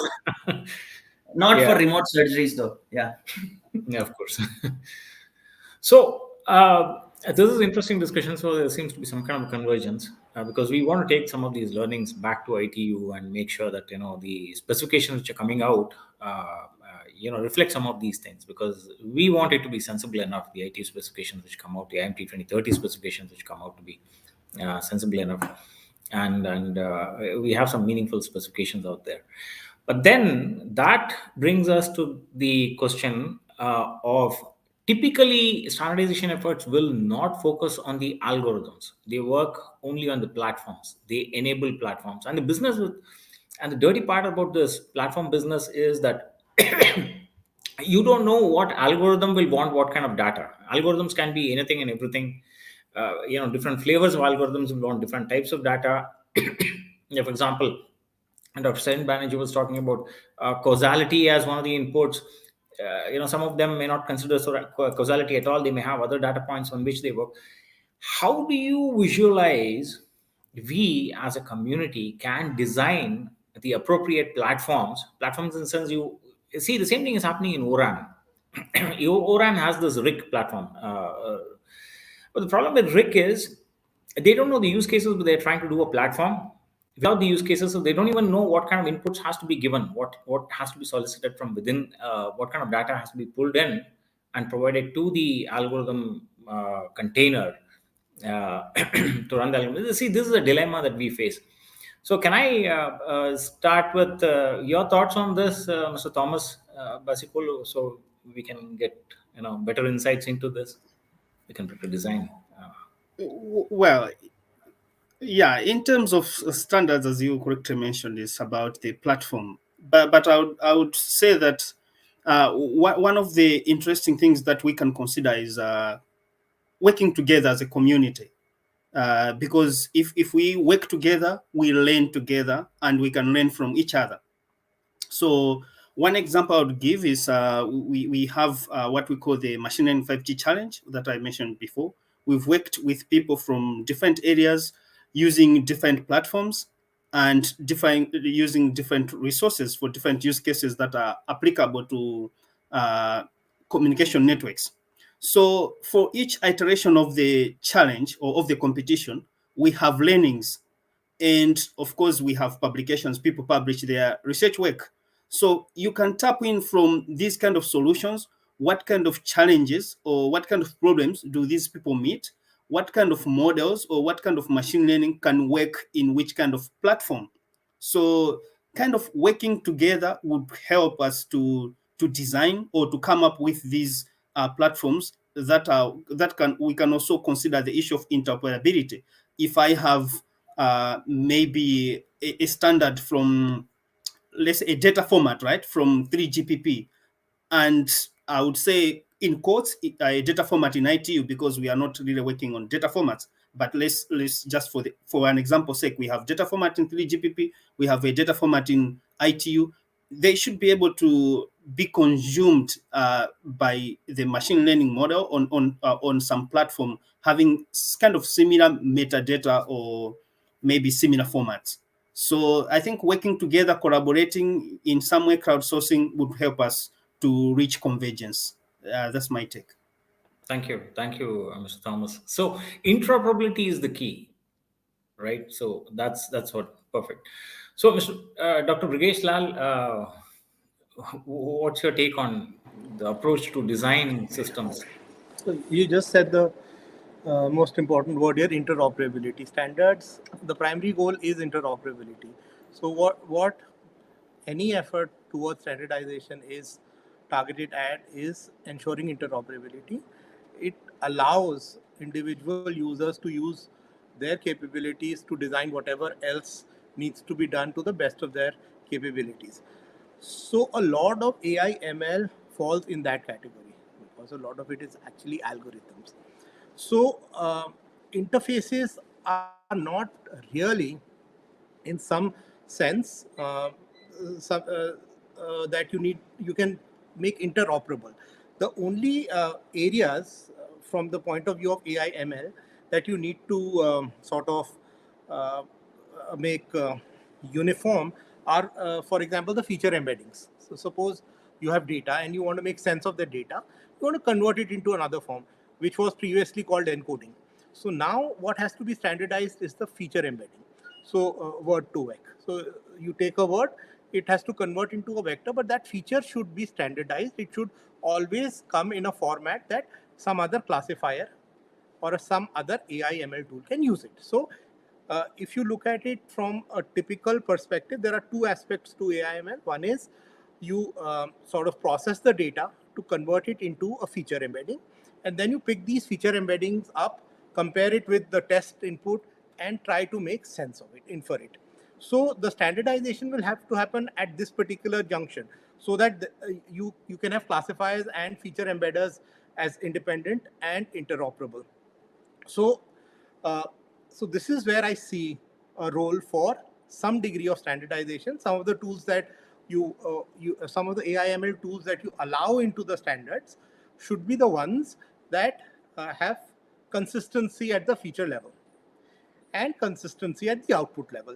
Other than that, it should be left up to the capability of individual service providers or individual solution providers or product providers to come up with the best mechanism to do the same. Because as we were talking about in the earlier questions that you'd asked, AI/ML is evolving, and then there's also this push to use as much of signal processing and control as possible. So all of that uh, necessarily means that interoperability can be hit if we make it too AI/ML centric. So making uh, putting in too many constraints or standardizing too many things in the AI/ML platform, I believe, is self-defeating.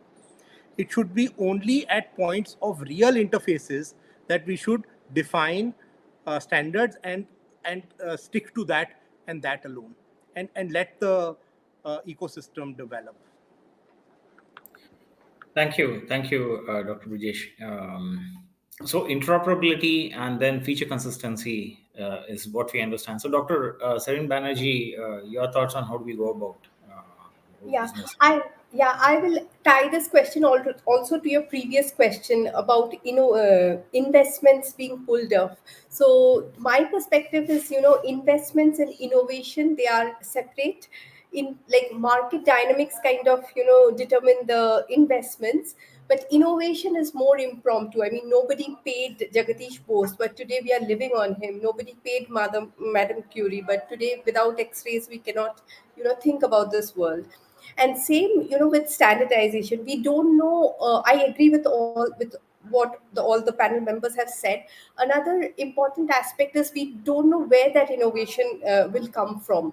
Maybe someone is very innovative and comes up with something which kind of changes the landscape today. So the standardization body can give that idea also a platform where he can actually validate and test out and make it workable, like backward compatible and all that. I mean, that process of standardization can make that innovation a reality.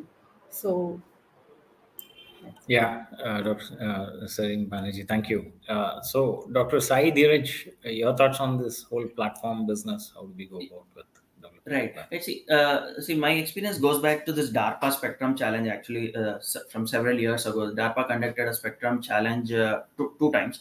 The most recent one is where they wanted nodes. To use some machine learning tools. They were deployed in some unknown environments, and you had to either collaborate or compete. And people used this all kind of machine learning algorithms. You did not know anything about the other node, but you still had to talk to them. Together you had to improve the overall network throughput. So a lot of, I mean, this was DARPA envisages this for some adverse environments where they wanted to learn something about the adversary, and you want to stop that fellow and not have him succeed, right? So not just telecom, right? This whole AIML has applications in other fields where telecom tools are used. So that's one thing.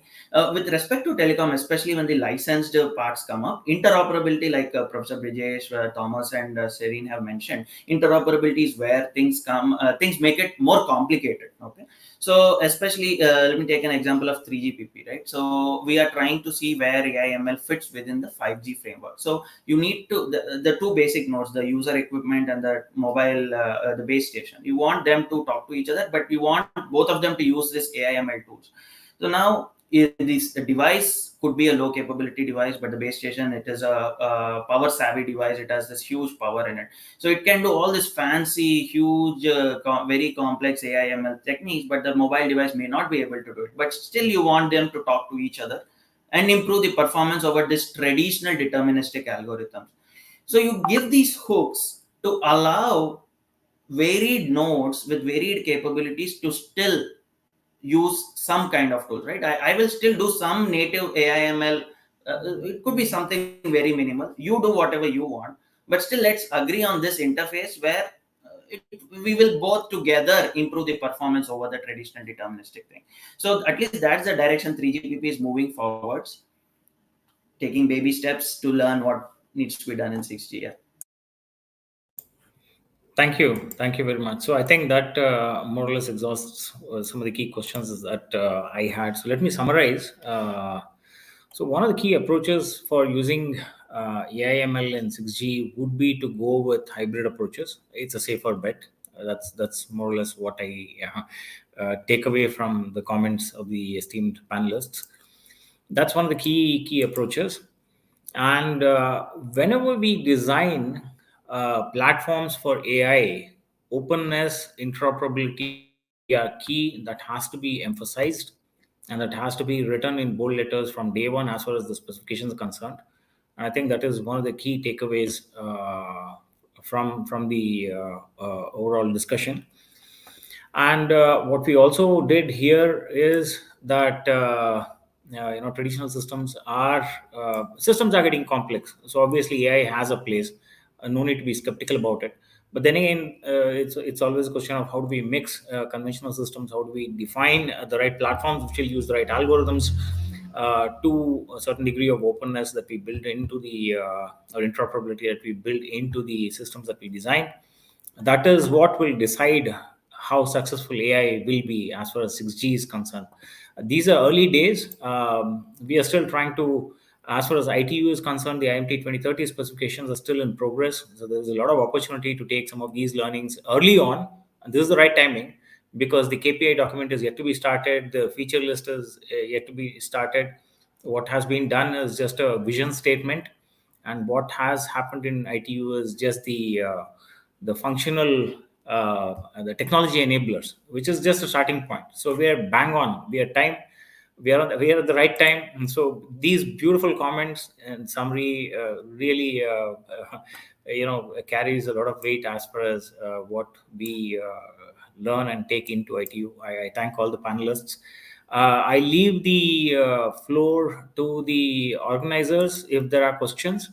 I think we do have some time. I mean, this is an esteemed panel, a very learned panel, so I encourage questions. I encourage the audience to come up with questions, please. If there are questions, we can handle the questions now from the audience. Thank you. Thank you for this panel discussion. I request Asif to May I please, interrupt? present the Mr. Sukhil question. raised his hand. Okay. So shall we take him or? Yes, Mr. Sushil Kumar seems to have raised his hand. Yes.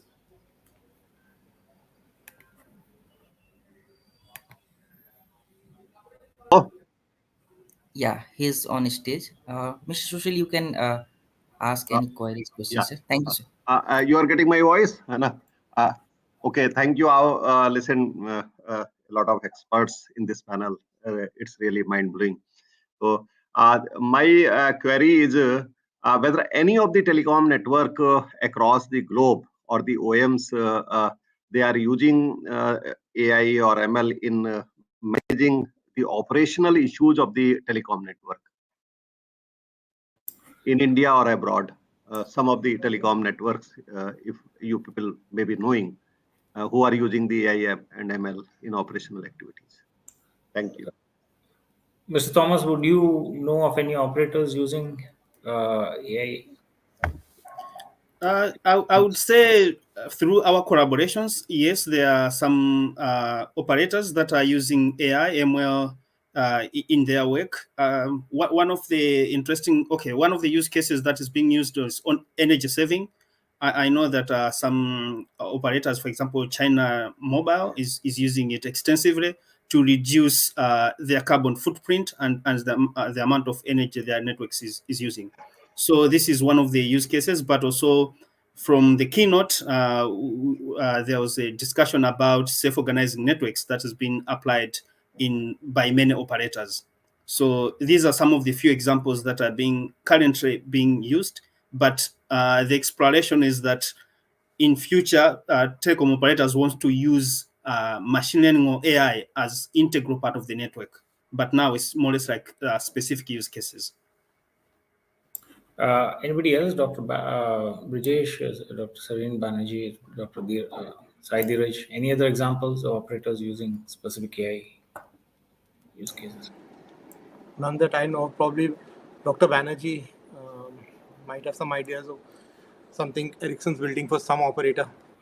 No, I agree with Dr. Thomas. So there are, systems in progress, and there are specific use cases, and some of it is deployed, some of it is in, work in progress and just being tested out.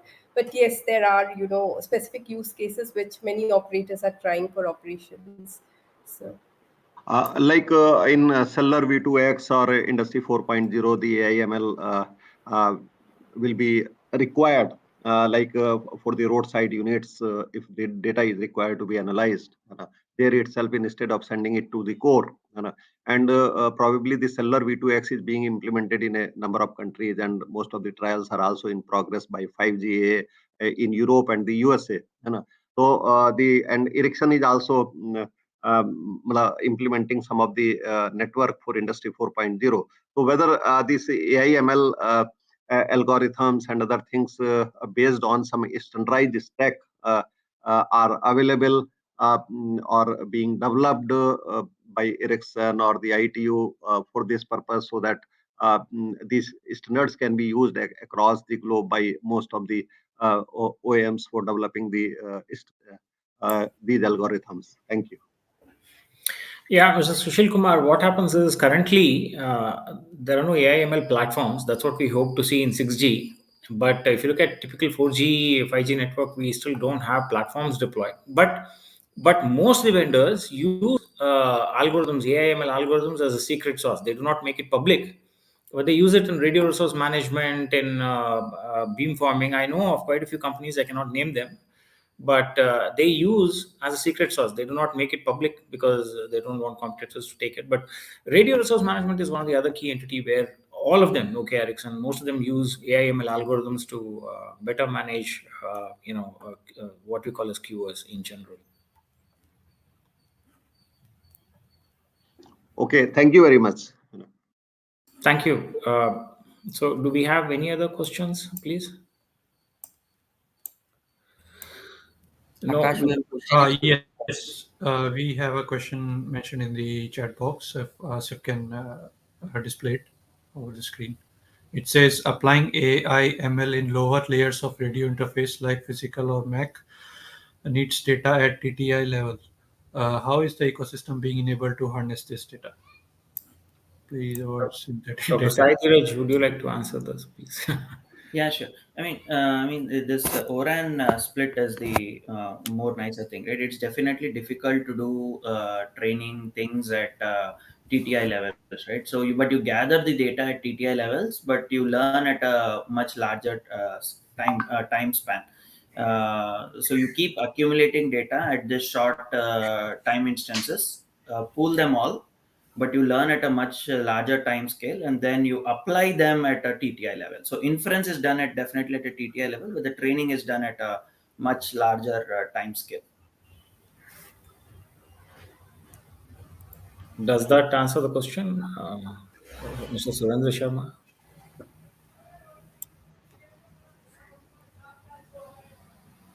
Okay. Okay, Any other? yes. Right. So next question is from Mr. Brijesh Mishra from DOT. He says, he asks, how can AI ML help in better management of wireless spectrum by the regulators? Can it, Mr. Thomas? Would you have any views on that? Spectrum management, AI. Yes. On the spectrum management, I'm a little bit blank on that because currently, for the regulators, right, it's kind of the national laws, or it's kind of national, the member states.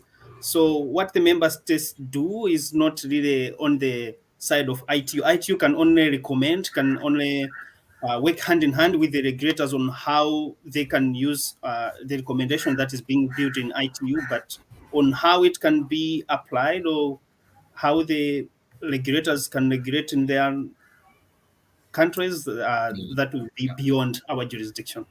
So I think it would be difficult for me to answer this one. So, any other views from anybody else? Dr. Brijesh, Dr. Serene, Dr. Saithiraj? So I can, just give a researchy answer to this question, because spectrum is the most expensive, part in telecommunication. This one, and usage of spectrum. I mean, they are not shared between operators. I mean, Vodafone and Airtel will not share what frequency they are transmitting on. And with that, I mean, we have a lot of challenges: passive intermodulation, self interference. A lot of problems which we can tackle well. So their AIML is being worked out. So yeah, that's a more researchy Yeah. answer. So yeah. So maybe I can add. Yes, sorry. Sorry, go ahead, Saithiraj. I think one place where it is being used heavily is the unlicensed spectrum. Yes. Yeah. The licensed spectrum, I think, like Serene mentioned, So, I think maybe more thoughts are required.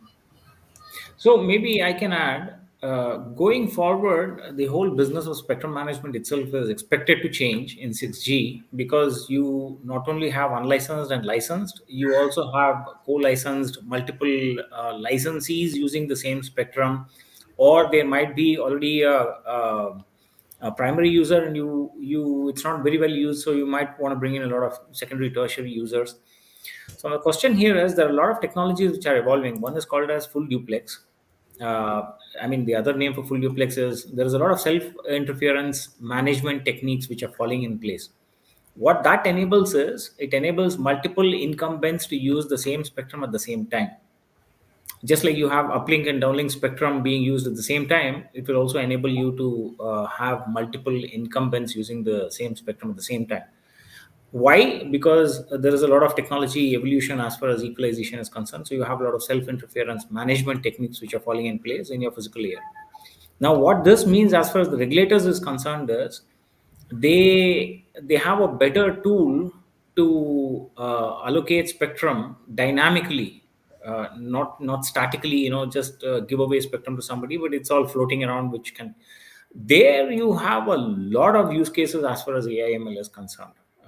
This from my experience to the question, Dr. Mishra. Thank you. So, do we have any other questions, Akash? Yes, we have two more questions. Next one is from Ms. Uttara Sawant. AIML is proven to be suitable for network complexity, but does the network complexity guarantee enough data availability for the successful prediction?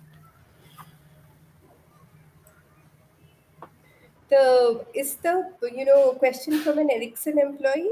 Yes, looks like so. Then we should connect internally. I mean, from Ericsson, this answer is straightforward. So Okay, so Yeah, anybody else? Does anybody else want to share their thoughts? Ericsson knows Ericsson, so others can. Yeah, essentially, complexity is the one which AIML is trying to solve. Wherever things become complex, you have AIML seeping in. So, but then is data availability always assured? That depends on the nature of the platform that we develop. We want to make sure that any AIML algorithms used at any point in the network has enough data which is available to it. That is the job of us standardization engineers to basically make sure that the platforms that use AI are well designed in that sense. Can I maybe interrupt Please. a little bit, also add Yes, on yes. this question? It's quite interesting because currently there's some kind of shift, a little bit of shift in the machine learning field itself, from being model centric to data centric. And it's one of the problems that we are trying to solve in one of the IT challenges, where we gave out participants kind of a well-trained model using a lot of data, and then we ask the participants to generate a few amount of data, 10% of the data set, and make sure that they train the same model and to have better accuracy. And in the preliminary results, we see that the performance is really, really good. So in future, I believe that we are going to move away from really using so much data to train the model. We will reduce the amount of data that we are going to train the model on. And of course, we are not going to compromise on the model metrics or on the predictions. That's my take on the question.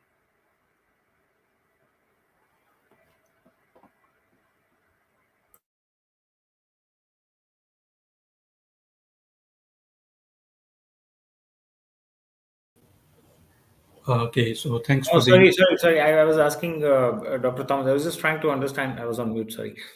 So, Mr. Thomas, what you're saying is there are AIML techniques which can deal with the insufficiency of data itself, right? Yes. They can handle lack of data. Yes, there's a kind of shift that we are moving, Yes. and in future, I believe that it will be possible. Even if we have a lack of data, we are going to Yeah. still have good performance on the machine learning. Great. Thank you very much. Thank you. Any other questions? yes, there's a question from Dr. Bhupendra Kumar. Asif, can you please display it? It says, can game theoretic solutions are being applied or can be applied in different telecom core or use cases? Any of the panelists would like to take this, please? I can start. So again, my answer will be a researchy answer. So security is a big application where game theoretic solutions are being tried out. There are a couple of professors. I mean, they have very good papers. And another area is this neuro-symbolic reasoning, where also game theoretic approaches are being tried out. So yeah, I mean, there is a lot of research work. So we will see how does it translate. But research work is like very rich in this area. Okay. And also another side I would say that people are exploring is on autonomous networks. So how we can apply these game theoretical approaches in terms of having the autonomous networks. So that's also another approach that I would point out. Thank you. Akash, any other questions, please? I think we have covered all the questions mentioned in the chat box. So thank you very much. I would would like to thank the esteemed panelists. It was really meaningful discussion. I hope others in the audience were also benefited from this. And with these final thoughts, I thank you again. We are done from our side. Thank you very much. Thank you. Thanks, Thank you. thanks, Satish. Thanks, everybody. Thanks, Back to everyone. you. Thank you. Thank you very much. Shall I end the session, sir? Yes, we are done, Akash. Thank you. Thank you, sir. Thank you. Thank you, everyone.